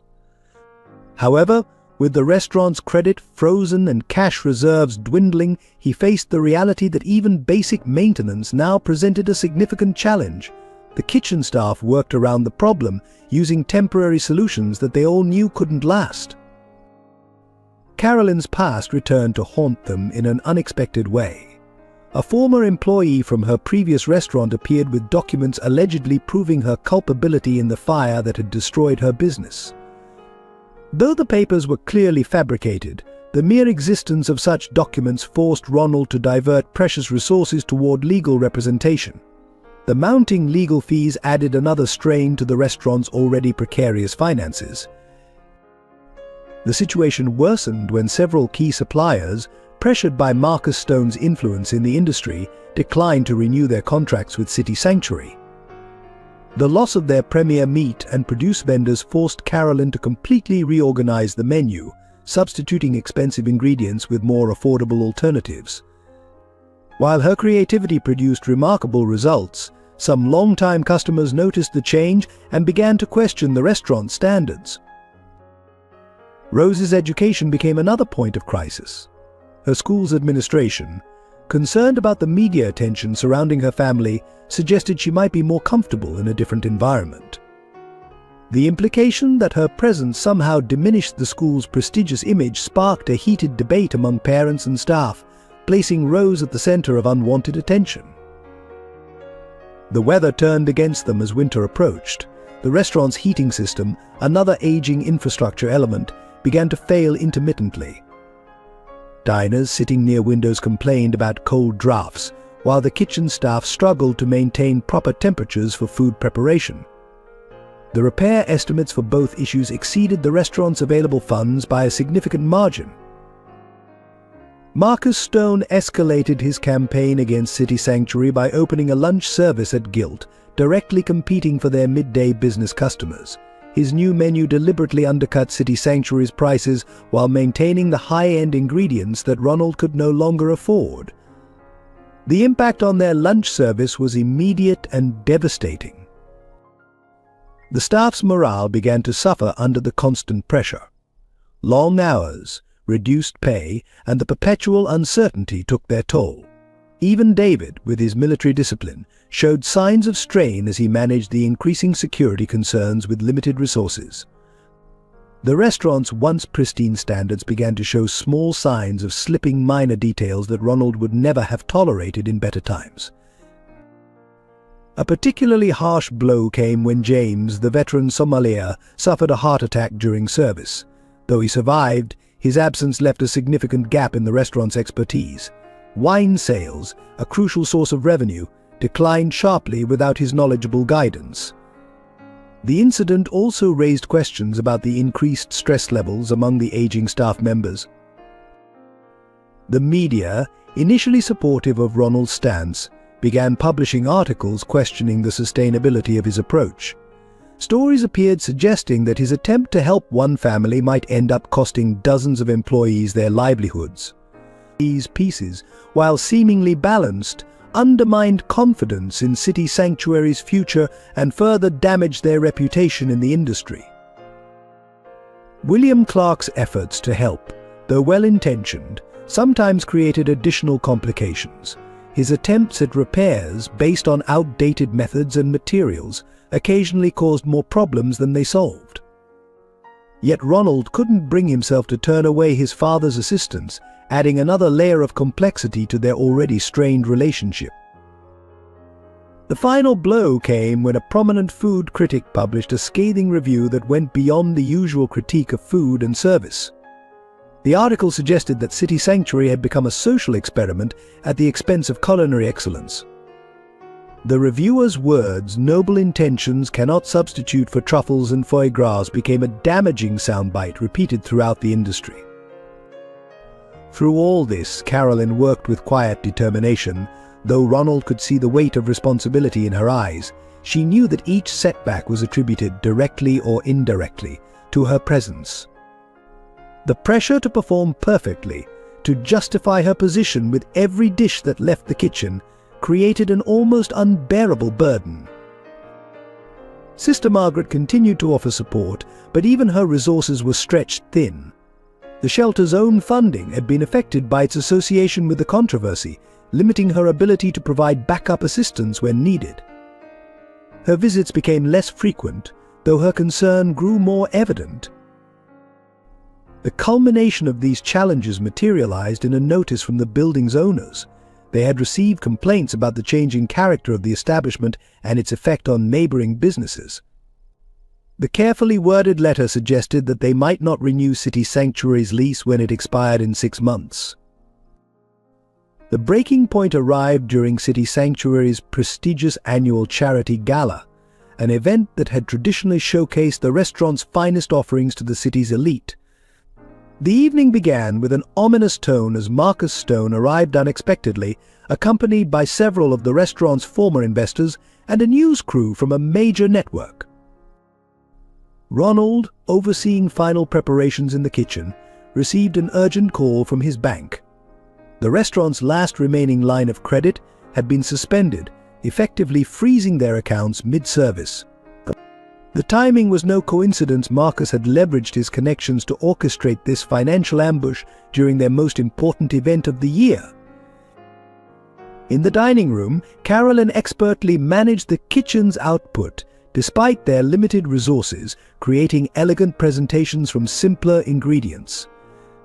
However, the tension escalated when one of Marcus's companions loudly questioned the authenticity of a signature dish, claiming it didn't match the standard of previous years. The confrontation drew attention from other guests, creating a ripple of whispered conversations throughout the room. The situation deteriorated further when William Clark appeared, more disheveled than usual. He demanded to speak with Ronald, his voice carrying across the dining room. His presence, though well-intentioned, provided Marcus with another opportunity. The rival restaurateur began recording the scene on his phone, narrating quietly about the unfortunate decline of City Sanctuary. Rose, who had been helping Maria in the pastry kitchen, emerged to find her carefully crafted dessert decorations being criticized by former patrons. The young girl stood frozen as she overheard wealthy guests making thinly veiled comments about charity cases ruining fine dining establishments. Her hands, still dusted with powdered sugar, clenched into tight fists. The crisis peaked when Marcus made his move. Standing in the center of the dining room, he addressed the assembled guests with practiced charm. He announced his intention to save City Sanctuary by purchasing the restaurant, promising to restore its former glory while implementing a more appropriate hiring policy. His words were met with approving murmurs from many of the gathered socialites. Ronald emerged from the kitchen to find his life's work being dismantled before his eyes. The elegant dining room had become a battleground of social politics and personal vendettas. Marcus stood triumphant, surrounded by nodding supporters, while longtime staff members watched helplessly from the periphery. In this charged atmosphere, Carolyn made a decision that would change everything.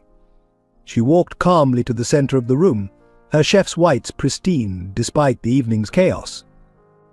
With quiet dignity, she began to share the truth about the fire that had destroyed her previous restaurant, a truth that implicated Marcus Stone himself.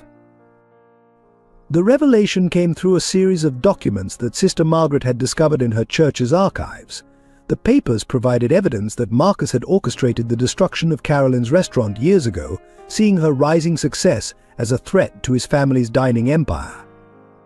The documentation was irrefutable, including financial records and witness statements that had been buried through legal manipulation. Marcus's composed facade cracked. His attempt to discredit Carolyn turned into a public unraveling as she methodically presented her evidence. The news crew he had brought to document City Sanctuary's downfall now captured his own exposure instead. The wealthy guests who had been criticizing the restaurant moments before fell silent, watching the drama unfold. William Clark, surprisingly sober and clear-eyed, stepped forward to provide his own testimony. He had been working maintenance at Carolyn's previous restaurant on the night of the fire. His evidence, suppressed for years through a combination of bribes and threats, corroborated Carolyn's account perfectly. The confrontation reached its climax when Rose stepped forward, still wearing her pastry apron. She faced Marcus directly, her young voice clear and steady as she addressed him. "You tried to destroy my mother twice," she said, "but you never understood what makes a restaurant special. It's not about money or power. It's about bringing people together, about creating something that makes others happy." Her words, simple yet profound, cut through the tension in the room. The gathered guests, many of whom had been ready to support Marcus's takeover moments before, began to see the situation in a new light. The news crew captured every moment, their cameras documenting this unexpected turn of events. The evening ended with Marcus's hasty departure, his carefully constructed plan in shambles. But the damage to City Sanctuary was already done. The freezing of their accounts meant they couldn't pay suppliers or staff. The publicity from the evening's events, while vindicating Carolyn, had also exposed the restaurant's vulnerable financial position. In the aftermath of the charity gala confrontation, Ronald Clark found himself alone in his office, surrounded by financial statements and unpaid invoices. The weight of responsibility pressed down on him with physical force. Through the window, he watched his staff departing for the evening, each face bearing the strain of uncertainty. His internal conflict manifested in sleepless nights and endless second-guessing of every decision. The practical businessman in him recognized that the most logical course would be to accept defeat gracefully. He could sell the restaurant while it still held some value, ensure his staff received proper severance, and preserve enough capital to start something new. Yet another part of him, the part that remembered sleeping in doorways and scrounging for meals, rebelled against this pragmatic surrender. Carolyn's internal struggle centered on the burden of vindication. The exposure of Marcus's past actions had cleared her name but simultaneously highlighted the devastating impact she'd had on City Sanctuary. During quiet moments in the kitchen, she found herself calculating the cost of her presence not in dollars, but in dreams disrupted and careers jeopardized. The guilt sat heavily in her chest, even as she continued to create innovative dishes with increasingly limited resources. Her professional pride warred with her maternal instincts. Each morning she watched Rose help with prep work before school, the child's dedication both heartwarming and concerning. She questioned whether staying at City Sanctuary served her daughter's best interests, even as she recognized the sense of belonging Rose had found there. The conflict between providing stability and protecting her child's future kept her awake long into the night. Rose faced her own internal battles, more complex than most children her age should encounter. She overheard the staff's worried conversations about payroll and suppliers, understanding more than the adults realized. Her natural optimism clashed with growing awareness of adult realities. The simple joy she once found in creating her bracelets became complicated by the knowledge that each sale now contributed to essential expenses. The young girl struggled with feelings of responsibility far beyond her years. She began skipping lunch at school to save money, telling no one but carefully adding her lunch money to the jar where she kept her bracelet earnings. The internal conflict between wanting to help and knowing she couldn't really fix things manifested in quiet moments of overwhelming anxiety. David Chen's military training had prepared him for external threats, but offered little guidance for this type of battle. His instinct protect warred with his growing understanding that some threats couldn't be fought with security protocols and vigilance. The helplessness he felt watching the restaurant struggle challenged his fundamental identity as a protector. During his security rounds, he found himself making mental notes of which equipment might fetch decent resale prices, then feeling ashamed of such thoughts. His loyalty to Ronald clashed with his practical assessment of the situation, creating a constant state of internal tension. Maria discovered that her passion for pastry making now carried an edge of desperation. Each dessert she created needed to be not just excellent but extraordinary, working with increasingly limited ingredients. The creative challenge thrilled her professional pride while simultaneously exhausting her spirit. She found herself second-guessing every recipe, wondering if simpler offerings might better serve the restaurant's strained budget. William Clark's internal struggle centered on redemption. His newfound sobriety, motivated by the crisis, brought with it the clear-eyed recognition of his past failures. Each attempt to help his son carried the weight of decades of disappointment. The desire to make amends warred with the fear that his efforts might cause more harm than good, creating a paralysis that manifested in long hours spent staring at repair jobs he wasn't sure he could complete properly. Sister Margaret battled with the limits of faith and practicality. Her religious conviction told her that hope remained, while her experience with struggling businesses suggested otherwise. She found herself questioning whether continuing to encourage Carolyn and Rose to stay at City Sanctuary served them or merely prolonged their uncertainty. Her prayers became conversations with herself about the nature of help and harm. The remaining staff members each fought their own internal battles. Loyalty to the restaurant competed with practical needs as their paychecks became increasingly uncertain. They found themselves in the uncomfortable position of hoping for the restaurant's survival while quietly updating their resumes during breaks. The guilt these preparations engendered affected their performance, creating a cycle of declining standards and increasing self-doubt. James, recovering from his heart attack, struggled with feelings of uselessness as he read reports of the restaurant's wine collection being sold off to cover expenses. His expertise, once central to City Sanctuary's success, seemed irrelevant in the face of basic survival needs. The conflict between his desire to help and his physical limitations created a deep depression that hindered his recovery. Ronald's internal conflict reached its peak during quiet moments in the kitchen, where the rhythmic sounds of cooking provided a backdrop for deeper reflection.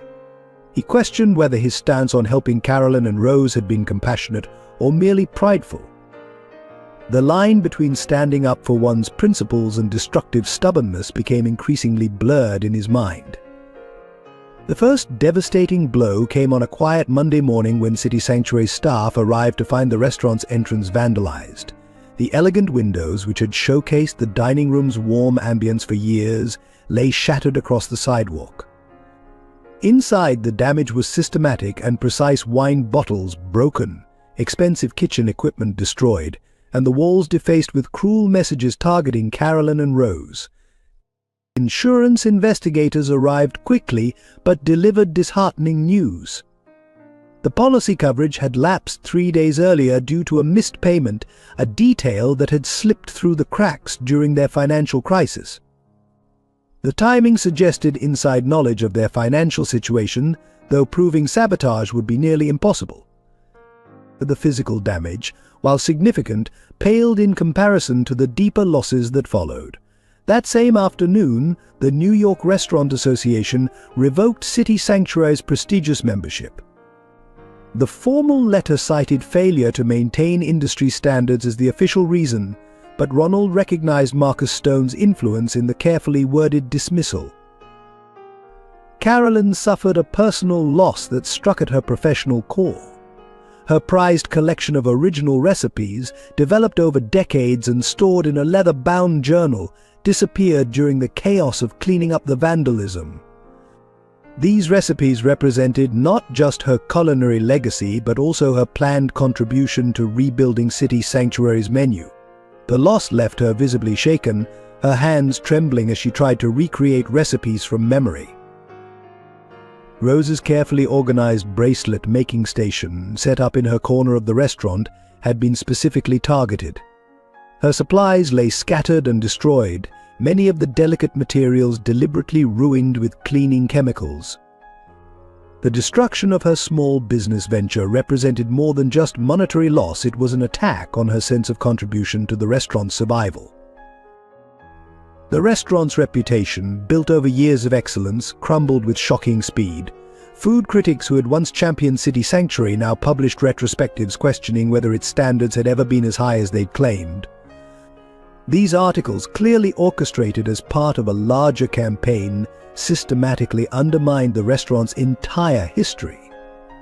Financial losses mounted with brutal efficiency. Suppliers, responding to industry rumors, began demanding cash payments up front.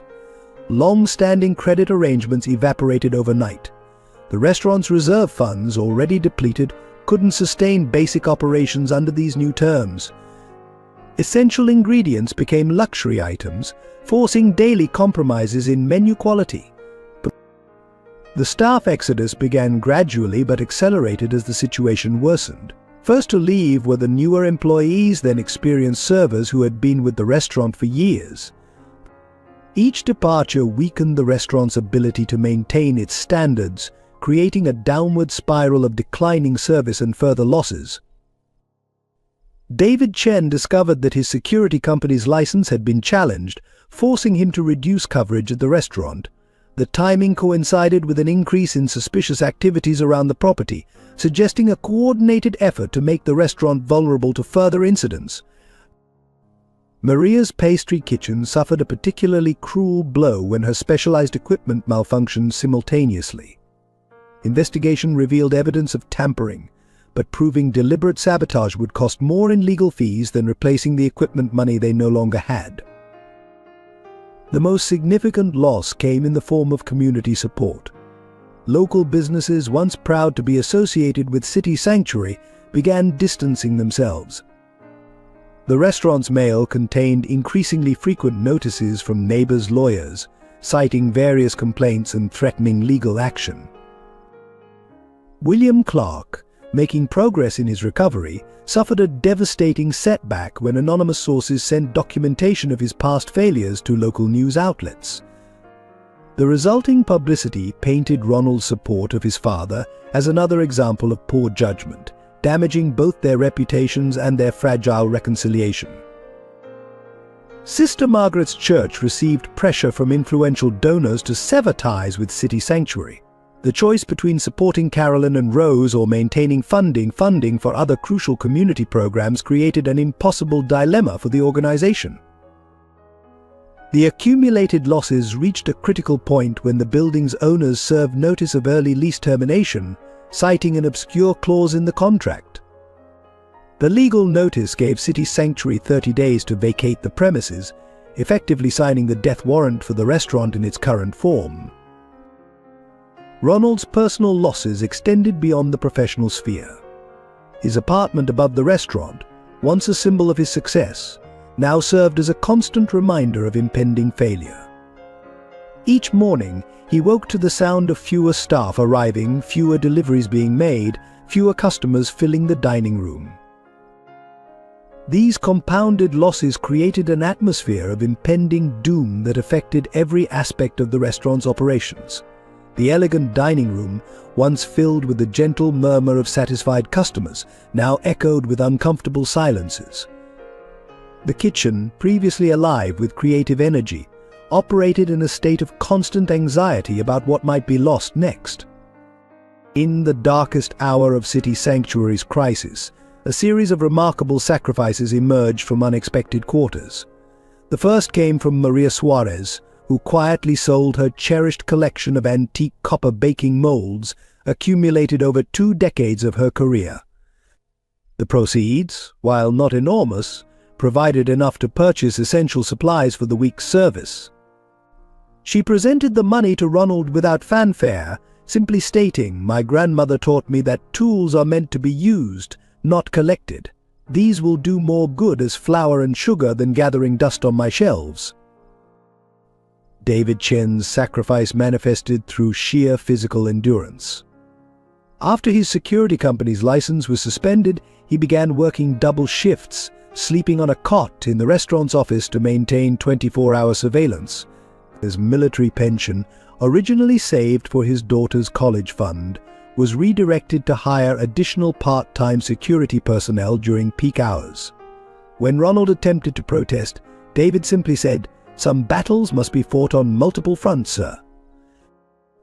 Carolyn made perhaps the most difficult sacrifice when she received an offer from a prestigious restaurant in Chicago.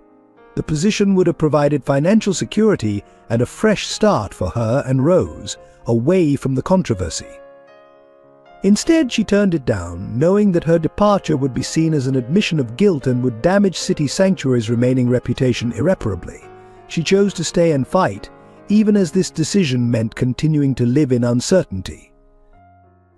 Rose's sacrifice touched the hearts of everyone at the restaurant. The young girl had been secretly saving her bracelet earnings in hopes of buying her mother a proper chef's coat for Christmas.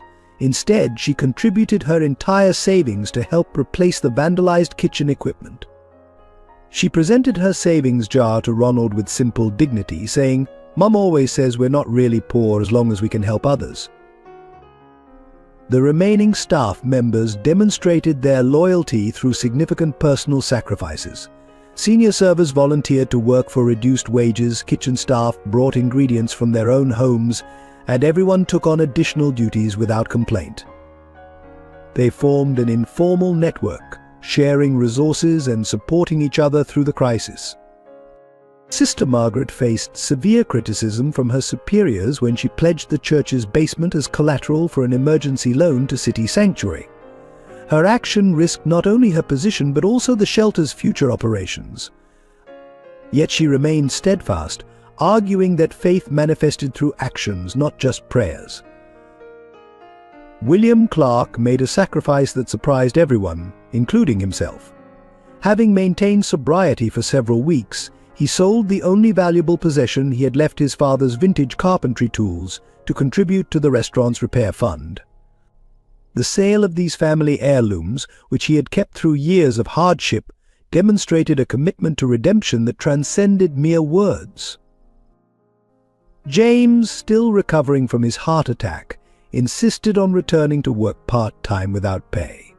Despite his doctor's warnings, he began offering weekly wine appreciation classes in the dining room, attracting a small but dedicated group of enthusiasts who provided much-needed regular income. His health suffered, but his expertise helped maintain a connection with the restaurant's wine-loving clientele. Ronald's personal sacrifice came in the form of his pride. He swallowed his reservations and reached out to former competitors for help, enduring their conditional offers and barely concealed satisfaction at his predicament. Each such meeting cost him emotionally, but he persevered for the sake of his staff and the principles he had chosen to defend. Local vendors who had long supplied City Sanctuary made their own sacrifices. The neighborhood florist continued delivering fresh flowers despite mounting unpaid bills, saying simply, "A restaurant without flowers is just a room with tables." The local linen service extended credit far beyond their usual terms, quietly absorbing the cost of maintaining the restaurant's standards. The most touching sacrifices came from unexpected sources. Regular customers began organizing informal fundraising events. Local culinary students volunteered their time to help in the kitchen. Even some of the homeless individuals whom Carolyn had helped in the past contributed by maintaining the cleanliness of the sidewalks around the restaurant. These collective sacrifices created a web of support that transcended mere financial assistance. Each act of giving strengthened the bonds between the restaurant's extended family, transforming City Sanctuary from a simple business into a symbol of community resilience. And the sacrifices, while painful, generated a form of wealth that couldn't be measured in monetary terms. The culmination of these sacrifices became evident during a particularly challenging evening service. With minimal staff and resources, the restaurant managed to serve a full dining room through sheer determination and coordinated effort. Every person involved, from Rose folding napkins to William Clark fixing a wobbly table, contributed to maintaining the standards that had made City Sanctuary special. At the end of that service, Ronald gathered his tired but proud team. Looking at their exhausted faces, he recognized that their sacrifices had created something extraordinary, a restaurant that survived not on luxury ingredients or exclusive clientele, but on the strength of human dignity and shared purpose. The true measure of humanity at City Sanctuary emerged during a severe winter storm that left much of the neighborhood without power. While other establishments closed their doors, Ronald Clark made a decision that would redefine the restaurant's purpose. He transformed the dining room into a temporary shelter, using the gas-powered kitchen to provide warm meals for displaced residents. Carolyn took charge of organizing the emergency food service, drawing on her experience of creating nourishing meals with limited resources. She established an efficient system that transformed the restaurant's remaining inventory into hearty soups and stews that could feed many. Her expertise in stretching ingredients, born from years of hardship, proved invaluable in this crisis. Rose demonstrated remarkable emotional intelligence during this period. She noticed how some of the displaced families felt uncomfortable accepting help from a fine dining establishment. In response, she began teaching children from these families how to make friendship bracelets, creating an activity that helped normalize their presence in the restaurant. This simple act transformed the atmosphere from one of emergency shelter to community gathering. The restaurant staff revealed their finest qualities during this crisis. David Chen organized sleeping arrangements in the dining room, using his military experience to maximize space while maintaining dignity for their temporary guests. Maria converted her pastry station into a hot chocolate bar for children, understanding that small comforts could make a significant difference in traumatic situations. William Clark found purpose in crisis management. His years of living on the streets had taught him survival skills that proved unexpectedly valuable. He knew how to maintain body heat with limited resources, how to prevent pipes from freezing, and how to identify signs of hypothermia. His knowledge, often dismissed in better times, became crucial for keeping people safe. The crisis brought out extraordinary gestures of kindness from unexpected sources. A rival restaurant, traditionally one of City Sanctuary's fiercest competitors, sent over their excess linens and blankets. Local food truck operators, many of whom had once viewed the restaurant as a symbol of elitism, parked outside to provide additional food service to the growing number of people seeking shelter. Sister Margaret coordinated with other religious organizations to provide additional support, creating a network of care that transcended denominational boundaries. The sight of different faith leaders working together in City Sanctuary's kitchen demonstrated how adversity could dissolve traditional divisions. The restaurant's regular customers showed their humanity in touching ways.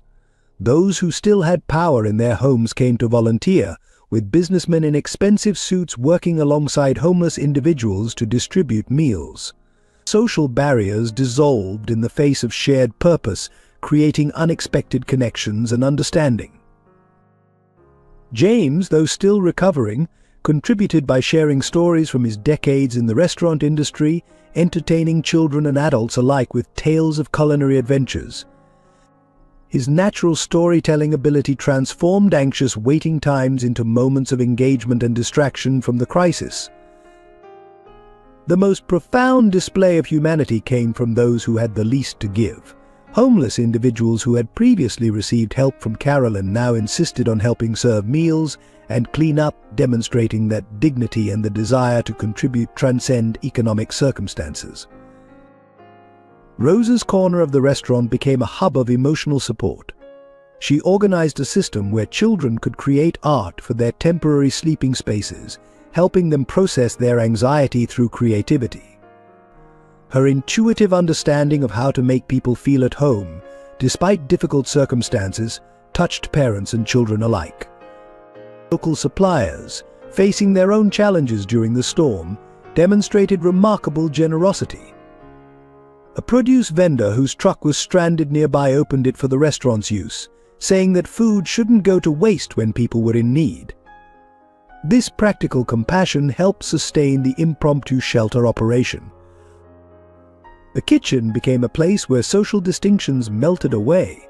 Professional chefs worked alongside home cooks who had sought shelter, sharing techniques and stories. The simple act of preparing food together created bonds that transcended the temporary nature of their situation. These demonstrations of humanity had a lasting impact on City Sanctuary's identity. The crisis revealed that a restaurant could be more than a place of culinary excellence. It could serve as a vital community center where people from all walks of life found common ground and purpose. Ronald observed these interactions with growing understanding. The restaurant he had built to showcase culinary perfection had evolved into something more meaningful, a space where human dignity and compassion took precedence over social status and financial success. The truth emerged during an unexpected visit from a city building inspector, arriving late one evening after service. As the inspector meticulously examined City Sanctuary's premises, he discovered a hidden surveillance system installed throughout the restaurant's infrastructure. The cameras, professionally concealed within architectural details, had been recording every aspect of the restaurant's operations for months. Further investigation revealed that these devices were registered to a shell company connected to Marcus Stone's business empire. The documentation, uncovered through careful forensic accounting, showed a pattern of systematic surveillance dating back to when Carolyn first arrived at City Sanctuary. This discovery provided the first concrete evidence of a coordinated campaign against the restaurant. A more profound revelation came through an unlikely source. William Clark, during his regular maintenance rounds, found a sealed envelope hidden behind a loose panel in the wine cellar. The envelope contained photographs from 15 years ago, showing Marcus Stone meeting with the building inspector who had condemned Carolyn's original restaurant. The timestamps on these photos were dated just days before the mysterious fire that had destroyed her business. The most significant disclosure occurred when Rose, organizing her bracelet-making supplies in the restaurant's storage room, discovered an old accounting ledger that had fallen behind a shelf. The book, covered in dust, contained detailed records from Marcus Stone's family restaurant during the period of Carolyn's original downfall.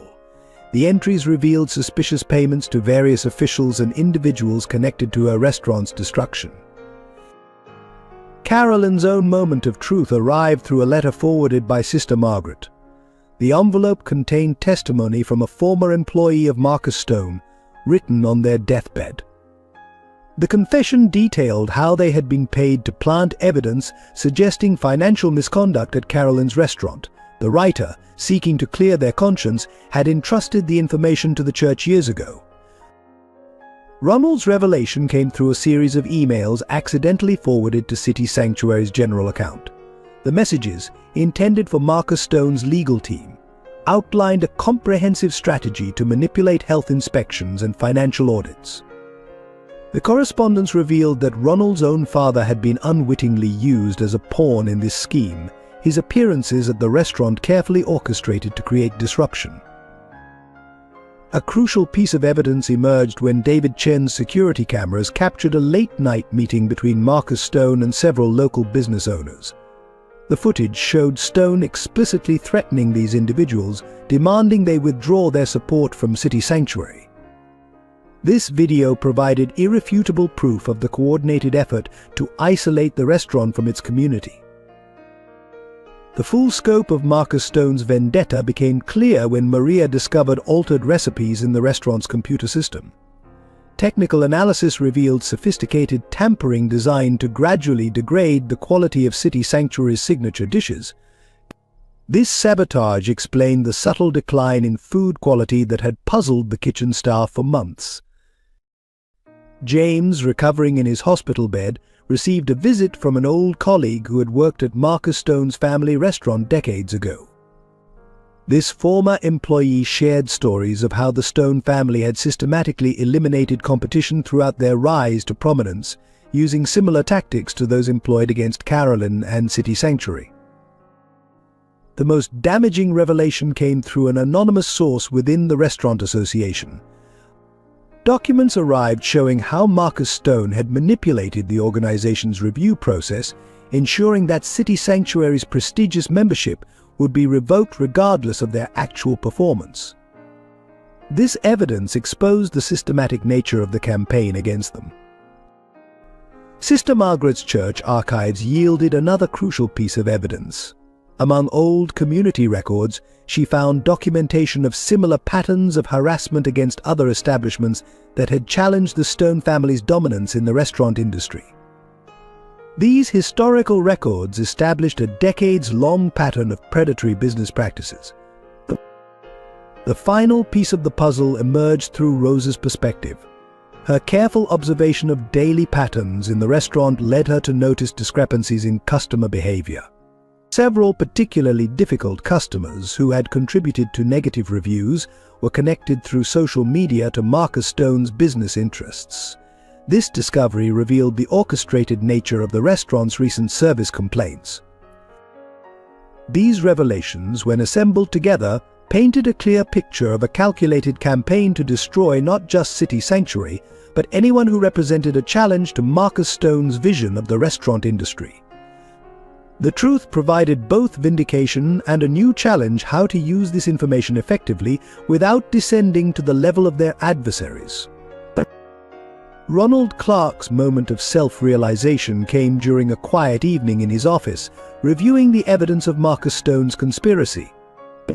He recognized that his obsession with maintaining City Sanctuary's prestigious reputation had paradoxically led him away from the principles that had inspired its creation.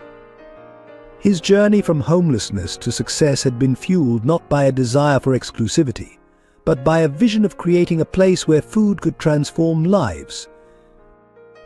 The weight of this understanding manifested in a profound shift in his perspective.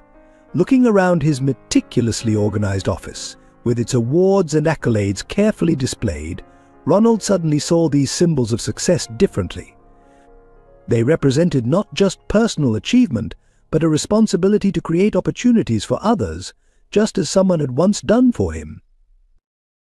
Carolyn's self-awareness emerged through her interactions with the younger kitchen staff. As she taught them her techniques for creating extraordinary meals from simple ingredients, she realized that her greatest professional achievements hadn't been her televised appearances or critical acclaim, but rather the moments when her food had brought comfort and dignity to others. Her identity as a chef had evolved beyond the narrow confines of fine dining into something more meaningful. The transformation in her self-image became evident in her approach to menu planning. Instead of trying to recreate the elaborate dishes of her past, she began developing new recipes that honored both culinary excellence and accessibility. This fusion of high-end technique with practical consideration reflected her own journey of self-discovery. Rose's growth in self-awareness surpassed what might be expected from someone her age. Through the crisis, she had discovered an innate ability to connect with people across social barriers. Her bracelet-making enterprise, which had begun as a simple way to earn money, revealed itself as a means of building bridges between different communities. She came to understand that her true gift lay not in the bracelets themselves, but in the connections they helped create. The young girl's perception of her own role in the restaurant deepened. She wasn't just a child who needed protection, but a vital part of the community that had formed around City Sanctuary. This understanding gave her a quiet confidence that transformed her interactions with both staff and customers. David Chen's military background had always defined his approach to his duties, but the recent events forced him to reconsider his role. He realized that true security involved more than physical protection. It required building trust and fostering a sense of community. His rigid military bearing softened as he embraced a more nuanced understanding of what it meant to keep people safe. This new self-awareness manifested in small but significant changes in his behavior. He began greeting regular customers by name, learning their stories, and understanding that relationships could be as effective as surveillance in creating a secure environment. Maria's journey of self-discovery centered around her relationship with food and creativity. The limitations imposed by their financial situation had initially seemed like constraints on her artistic expression. However, she came to understand that true creativity flourished not in abundance but in finding beauty within limitations. Her pastries evolved to reflect this philosophy, becoming simpler but more meaningful. William Clark's path to self-awareness proved particularly challenging. Confronting his role in Marcus Stone's manipulation forced him to acknowledge how his past actions had affected his son. Yet this painful recognition also opened the door to genuine change. He began to understand that redemption came not through grand gestures but through consistent, reliable presence and support. Sister Margaret's involvement with City Sanctuary led her to a deeper understanding of her own mission. She recognized that true charity went beyond providing basic necessities. It required creating opportunities for people to maintain their dignity and contribute to their community. This insight influenced how she approached her work at the shelter, integrating principles of empowerment alongside assistance. James, from his hospital bed, reached a new understanding of his life's work. His expertise in wine, which had once served primarily to enhance the dining experience of wealthy patrons, found new purpose in education and community building. He began planning wine appreciation classes that would make this knowledge accessible to a broader audience. The restaurant's staff collectively experienced a shift in how they viewed their professional identities. They came to understand that excellence in hospitality extended beyond perfect service and elegant presentations. It encompassed creating an environment where every person, regardless of their circumstances, could experience the dignity of being welcomed and valued. This evolution in self-awareness transformed the very nature of City Sanctuary. The restaurant began to embody a new kind of excellence, one that measured success not just in critical acclaim or financial metrics, but in the strength of the communities it helped build and the lives it helped transform. The fundamental shift in perspective at City Sanctuary began with a reimagining of the restaurant's physical space. Ronald Clark, standing in the dining room early one morning, saw the elegant setting through new eyes. The carefully arranged tables, once positioned to maximize exclusivity, were rearranged to encourage community interaction.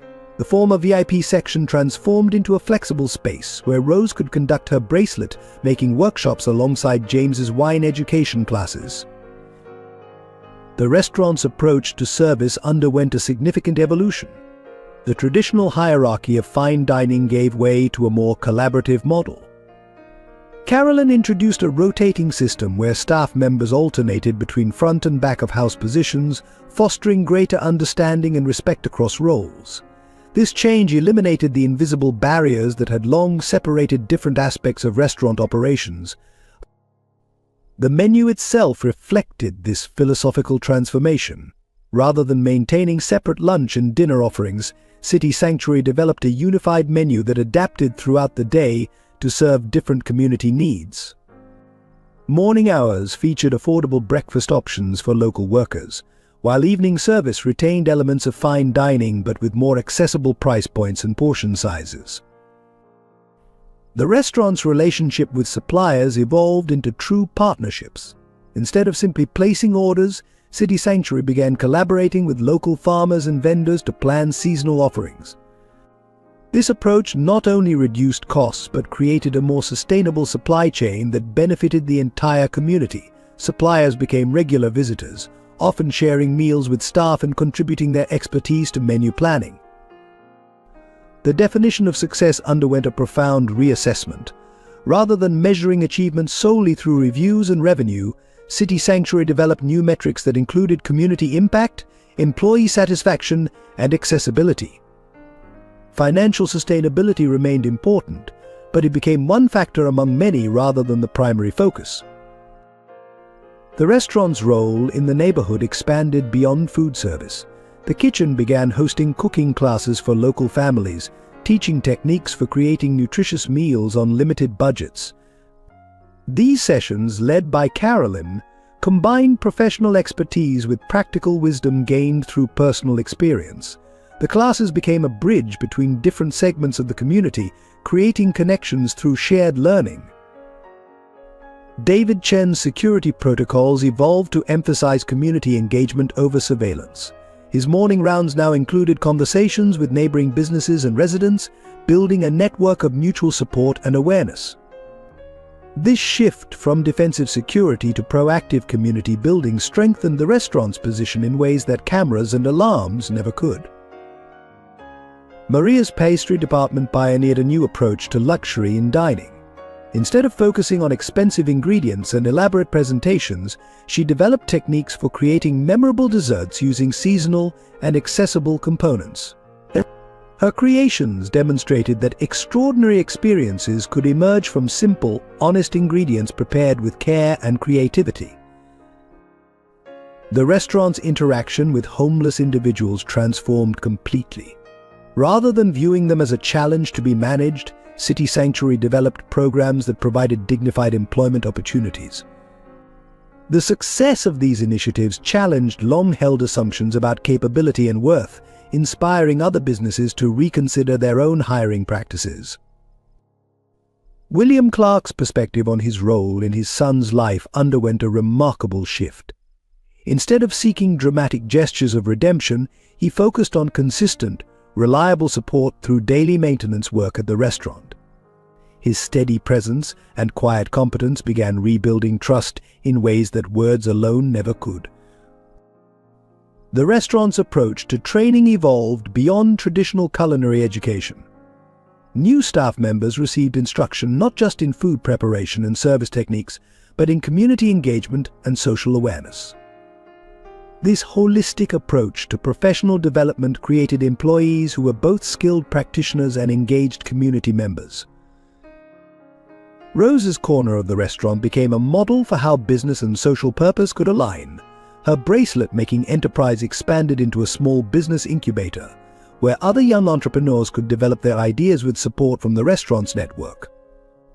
This initiative demonstrated how commercial success could coexist with social impact. The restaurant's relationship with critics and food media underwent a fundamental change. Instead of pursuing traditional reviews and ratings, City Sanctuary began sharing stories of community transformation through food. These narratives resonated with a growing audience interested in the intersection of culinary excellence and social responsibility. Sister Margaret's perspective on the relationship between charity and dignity evolved through her continued involvement with the restaurant. She recognized that sustainable change required creating opportunities for people to contribute their talents and skills, not just receive assistance. This understanding influenced how both the shelter and the restaurant approached their community work. The transformation in perspective ultimately extended beyond City Sanctuary to influence the broader restaurant industry. Other establishments began examining their own practices and relationships with their communities, recognizing that success could be measured in multiple ways. The restaurant became a case study in how businesses could adapt to serve both commercial and social purposes while maintaining high standards of quality. The process of reconciliation at City Sanctuary began with a formal gathering in the main dining room, orchestrated by Sister Margaret. She had convinced all key parties, including Marcus Stone, to attend what she termed a community restoration meeting. The elegant space, usually arranged for fine dining, was set up in a circular configuration that eliminated hierarchical positioning and encouraged direct dialogue. Ronald Clark initiated the conversation by acknowledging his own role in perpetuating an exclusive atmosphere that had sometimes alienated the surrounding community. His candid admission about how his fear of returning to poverty had influenced his business decisions resonated with unexpected depth.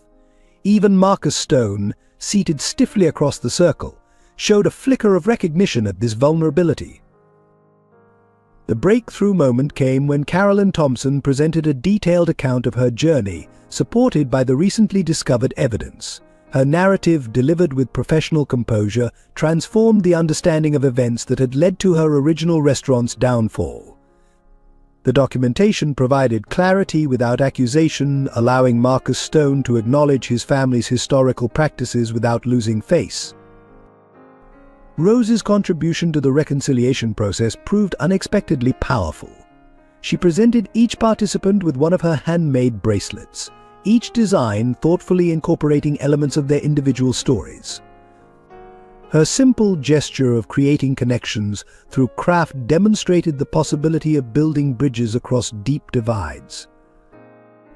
The neighborhood business owners, many of whom had withdrawn support from City Sanctuary during its difficulties, began sharing their own experiences of pressure and manipulation. These revelations created a common ground of understanding, as each participant recognized their part in a larger system that had prioritized competition over community. William Clark's testimony about his unwitting role in Marcus Stone's schemes provided a crucial perspective on how vulnerability could be exploited. His honest account of how alcoholism and desperation had made him susceptible to manipulation encouraged others to examine their own choices with similar candor. Marcus Stone's defensive posture began to shift as he listened to these accounts. The accumulated weight of evidence, combined with the dignified way it was presented, made maintaining his position of antagonism increasingly difficult. His initial attempts at justification gradually gave way to reluctant acknowledgement of the harm his actions had caused. The restaurant staff contributed their perspectives on how the conflict had affected daily operations and community relationships. Their accounts highlighted the human cost of business rivalries, demonstrating how competitive tactics impacted not just business owners but entire networks of employees and their families.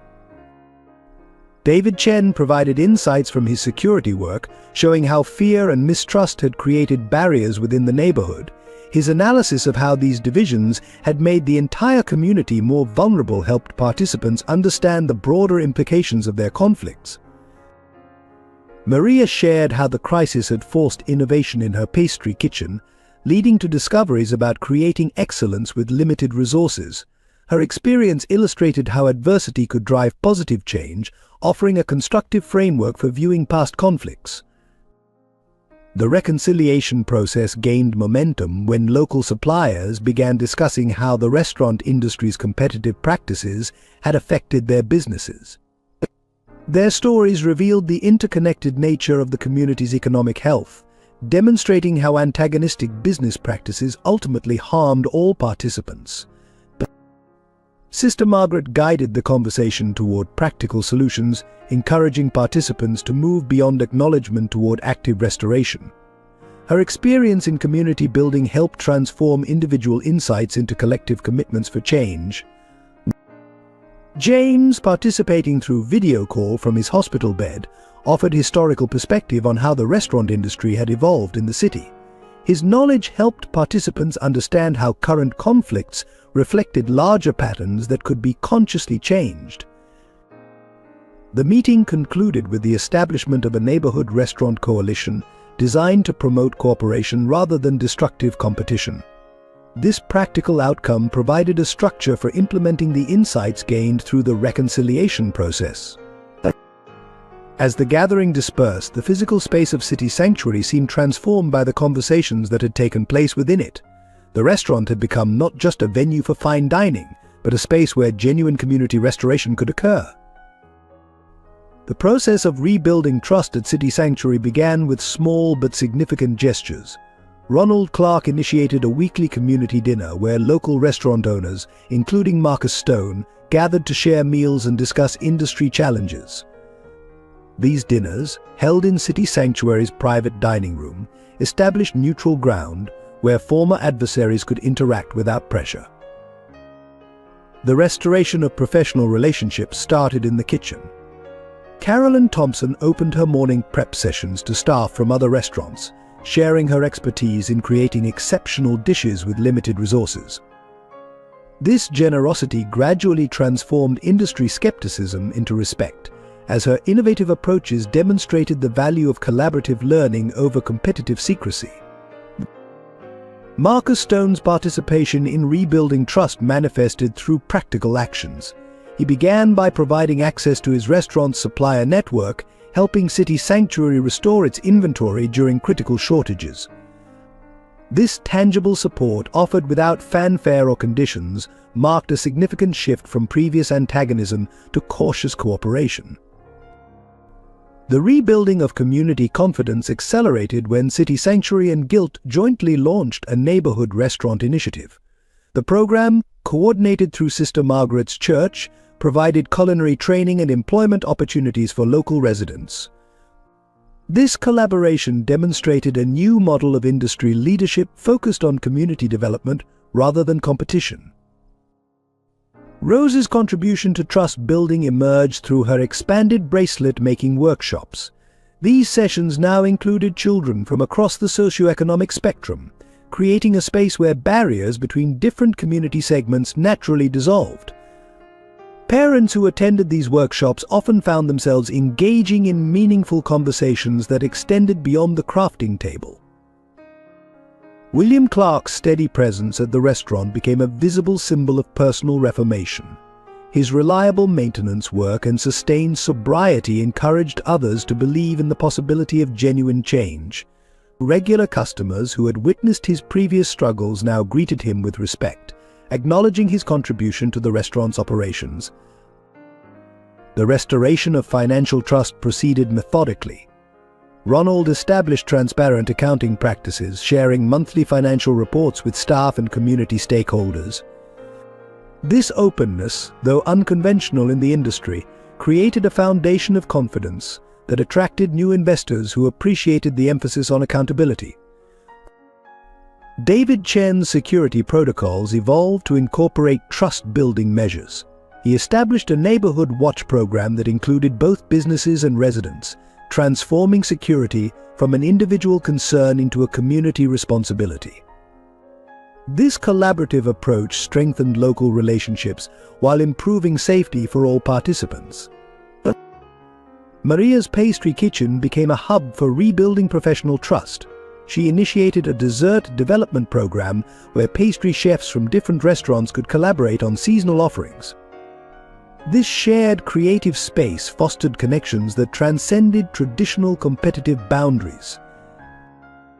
The process of rebuilding trust extended to suppliers and vendors.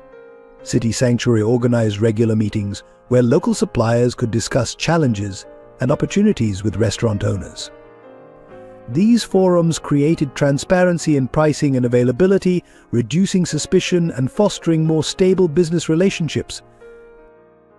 James, continuing his recovery, contributed to trust building through his wine education programs. These sessions now included staff from multiple restaurants, creating opportunities for professional networking and knowledge sharing. His expertise provided common ground where individuals from formerly antagonistic establishments could interact constructively. Sister Margaret's role in rebuilding trust focused on sustainable community integration. She developed programs that connected restaurant resources with community needs, ensuring that business success translated into neighborhood improvement. This systematic approach to community benefit helped restore faith in the possibility of ethical business practices. The rebuilding of public trust progressed through consistent demonstration of new priorities. City Sanctuary maintained its commitment to accessible pricing while upholding quality standards, proving that inclusivity and excellence could coexist. This balance attracted positive attention from industry observers and food critics who had previously been skeptical. Local business associations, initially hesitant to re-engage with City Sanctuary, gradually restored their relationships as evidence of positive change accumulated.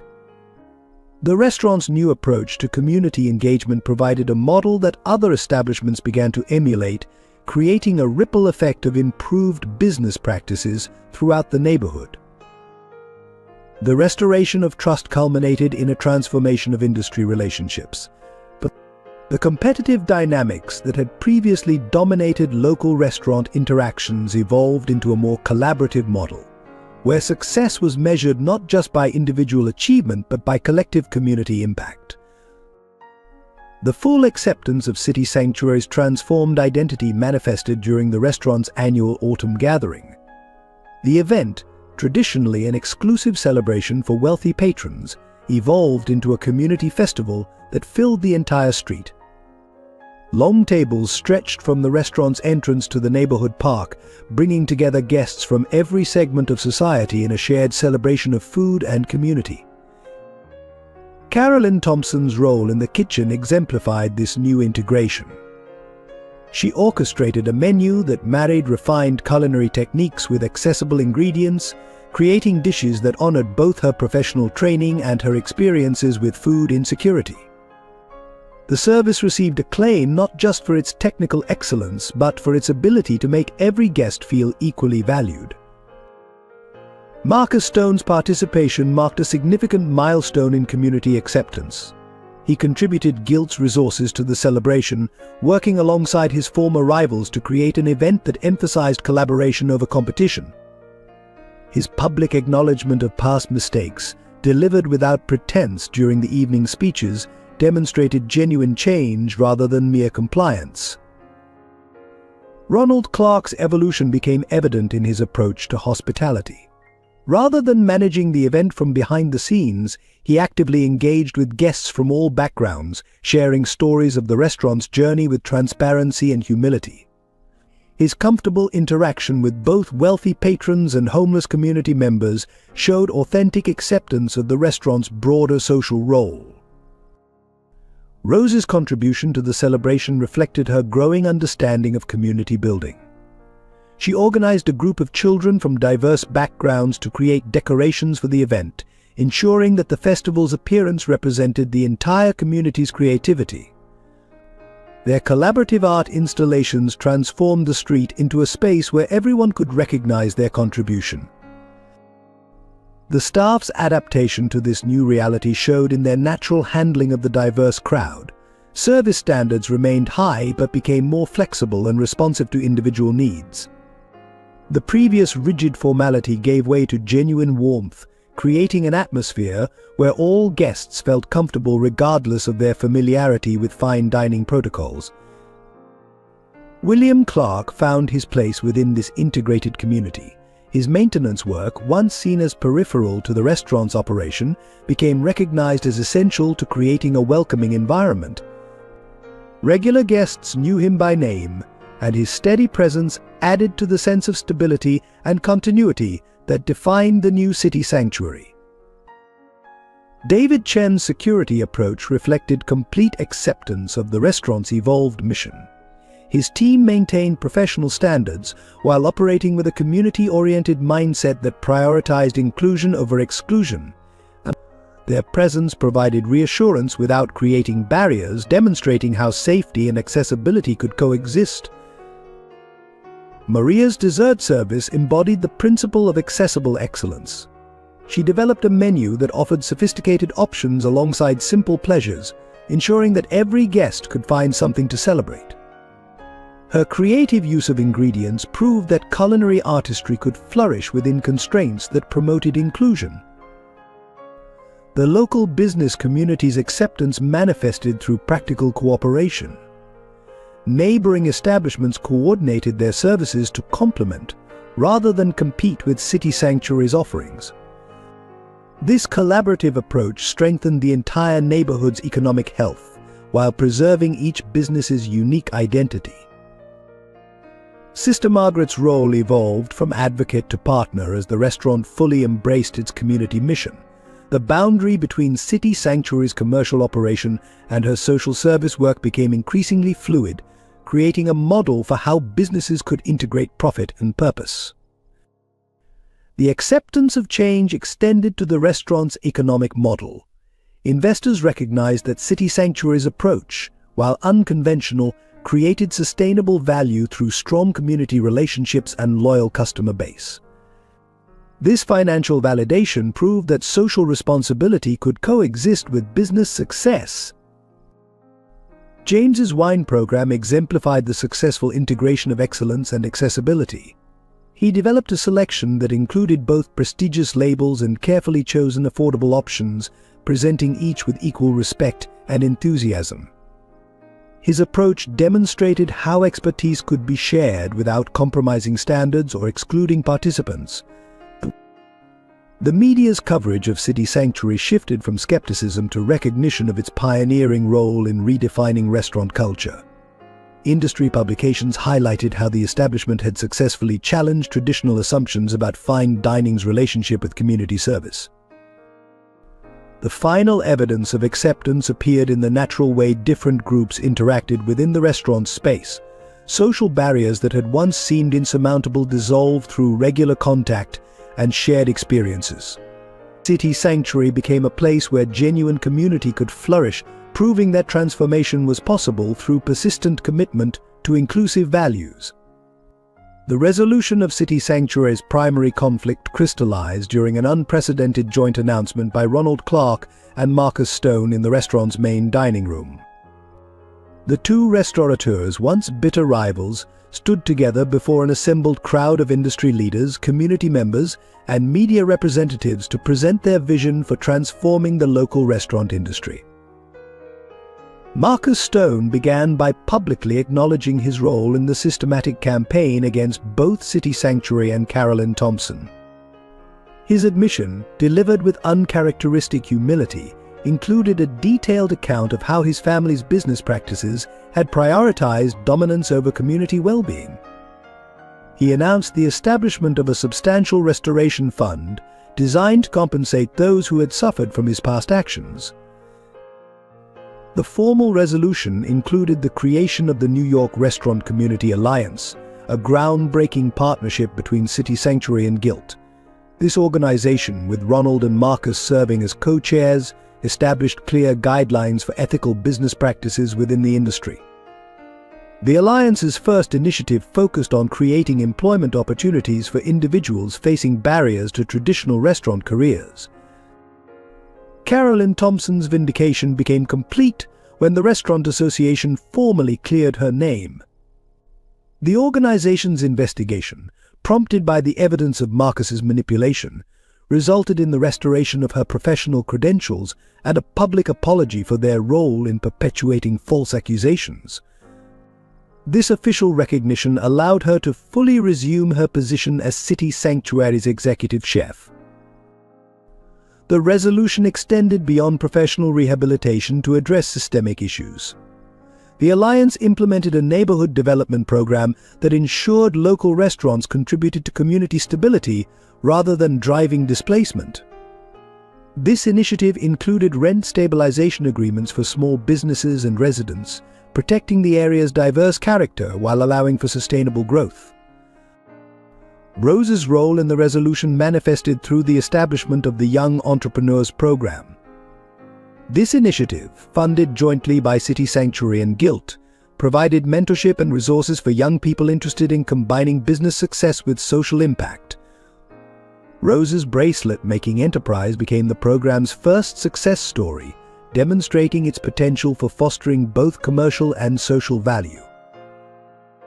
The financial aspects of the resolution included a restructuring of City Sanctuary's ownership model. Marcus Stone's Restoration Fund provided capital for the restaurant to transition to a community ownership structure, with shares distributed among staff members and local residents. This transformation ensured that the restaurant's future would remain aligned with community interests. But William Clark's contribution to the resolution came through his establishment of a maintenance training program. Working with local vocational schools, he developed a curriculum that combined technical skills with the principles of community service. This program created a pipeline of skilled workers while providing opportunities for individuals recovering from addiction and homelessness. The resolution of security concerns took shape through David Chen's comprehensive community safety initiative.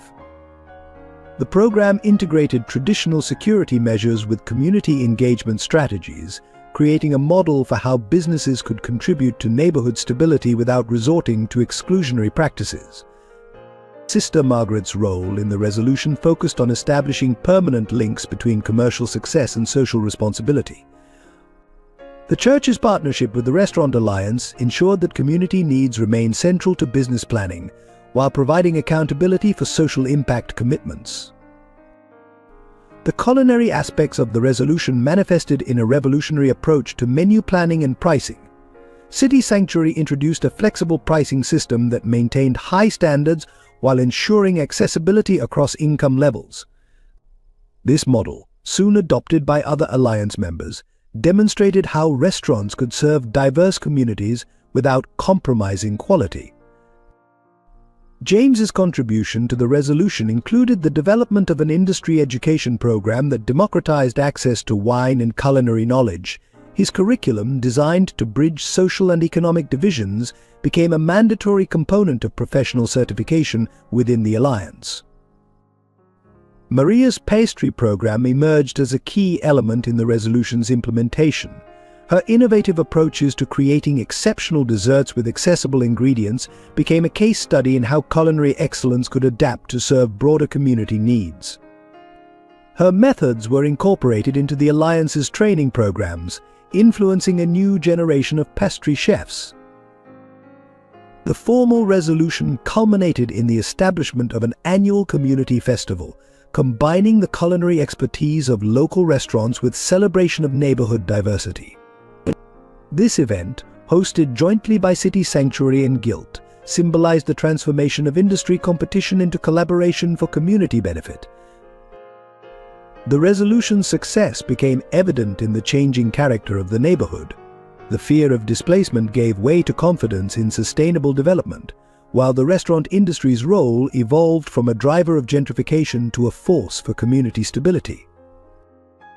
Ronald Clark's transformation manifested in both subtle and profound ways. His previous definition of success, measured primarily through critical acclaim and profit margins, evolved into a more nuanced understanding of value creation. He maintained his exacting standards while developing a leadership style that emphasized mentorship over authority. In management meetings, his colleagues noted how he now listened more than he spoke, seeking input from all levels of staff before making decisions. The most significant evidence of his growth appeared in his approach to new challenges. When a competing restaurant faced financial difficulties, Ronald offered support and guidance, rather than viewing their situation as a business opportunity. His reputation in the industry shifted from that of a successful but isolated figure to a respected community leader who helped elevate the entire culinary landscape. Carolyn Thompson's development extended beyond professional rehabilitation. Her experience of losing and regaining her career transformed her approach to culinary education. She established a comprehensive training program that combined technical excellence with emotional intelligence, preparing students not just to cook but to create inclusive environments in their own kitchens. Her leadership style evolved to emphasize collaboration over hierarchy, drawing out the unique strengths of each team member. The most profound aspect of Carolyn's growth appeared in her willingness to share her story openly. She transformed her past struggles into teaching moments, helping others understand how adversity could become a source of strength. Her relationship with her staff deepened as she created an environment where vulnerability was seen as an asset rather than a weakness. Rose's development surpassed expectations for someone her age. Her bracelet-making enterprise evolved from a survival mechanism into a sophisticated social enterprise. She developed business acumen while maintaining her natural empathy, creating a model for young entrepreneurs to follow. Her presence in the restaurant became inspirational as she demonstrated how youth and wisdom could coexist. The maturity of her growth showed in how she handled her increasing influence. Rather than becoming isolated by her success, she actively sought ways to share opportunities with other young people facing similar challenges. Her weekly workshops became incubators for new business ideas, fostering a network of young social entrepreneurs. Marcus Stone's transformation proved particularly remarkable. His journey from ruthless competitor to community advocate demonstrated genuine character development. He learned to measure success not through market dominance but through positive impact. His business practices shifted dramatically as he implemented ethical guidelines that prioritized community stability over rapid expansion. The depth of his change manifested in his mentoring of young restaurateurs. Rather than viewing new establishments as threats, he provided guidance and support to ensure their sustainable growth. His public acknowledgement of past mistakes became a powerful example of how industry leaders could champion positive change. William Clark's growth centered on his commitment to sobriety and responsibility. His role in the restaurant's maintenance program gave him a sense of purpose that strengthened his recovery. He developed patience in teaching others, finding satisfaction in passing on his skills rather than seeking recognition. His relationship with Ronald evolved from a source of tension to a collaborative partnership. The most significant indicator of William's development appeared in his consistent presence. He became known for his reliability, transforming his image from that of a cautionary tale to a symbol of successful rehabilitation. His open discussions about addiction and recovery helped others facing similar challenges seek help. David Chen's growth extended beyond his security expertise. He developed a comprehensive understanding of how physical safety interconnected with community well-being. His security protocols evolved to incorporate social awareness and cultural sensitivity. He became skilled at de-escalating situations through communication rather than confrontation. The evolution of his character showed in his approach to training new staff. He emphasized the importance of building relationships within the community, teaching security personnel to serve as community liaisons rather than just guards. His department became a model for how security could contribute to social cohesion. Maria's development as a pastry chef reflected deeper personal growth. She learned to balance creative ambition with practical constraints, finding innovative ways to make sophisticated desserts accessible to all customers. Her leadership style in the pastry kitchen emphasized teaching and experimentation, encouraging her team to develop their own creative voices. Sister Margaret's role evolved from that of an external supporter to an integral part of the restaurant's identity. She developed new approaches to combining social service with business operations, creating sustainable models for community development. Her influence extended beyond immediate assistance to shape long-term policy decisions in the industry. The collective growth of the staff reflected in their increased ownership of the restaurant's mission. They moved beyond simply performing their duties to actively participating in the restaurant's evolution. Their professional development integrated technical skills with social awareness, creating a new standard for industry excellence. The humanitarian message of City Sanctuary crystallized during its first anniversary celebration as a community-owned establishment. The evening began with a remarkable scene. Local business owners, former homeless individuals, and longtime patrons all gathered together, sharing meals and conversation as equals. This gathering demonstrated how a restaurant could transcend its traditional role to become a catalyst for social transformation. The impact of the restaurant's journey manifested in tangible changes throughout the neighborhood. Other businesses began adopting similar inclusive practices, recognizing that commercial success and social responsibility could coexist harmoniously.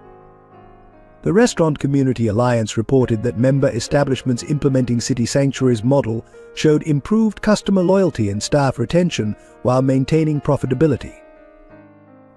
Ronald Clark's leadership philosophy became a case study in ethical business practices. His experience proved that maintaining high standards need not conflict with creating accessible opportunities. The training programs he developed with Carolyn Thompson served as templates for other restaurants seeking to balance excellence with inclusivity.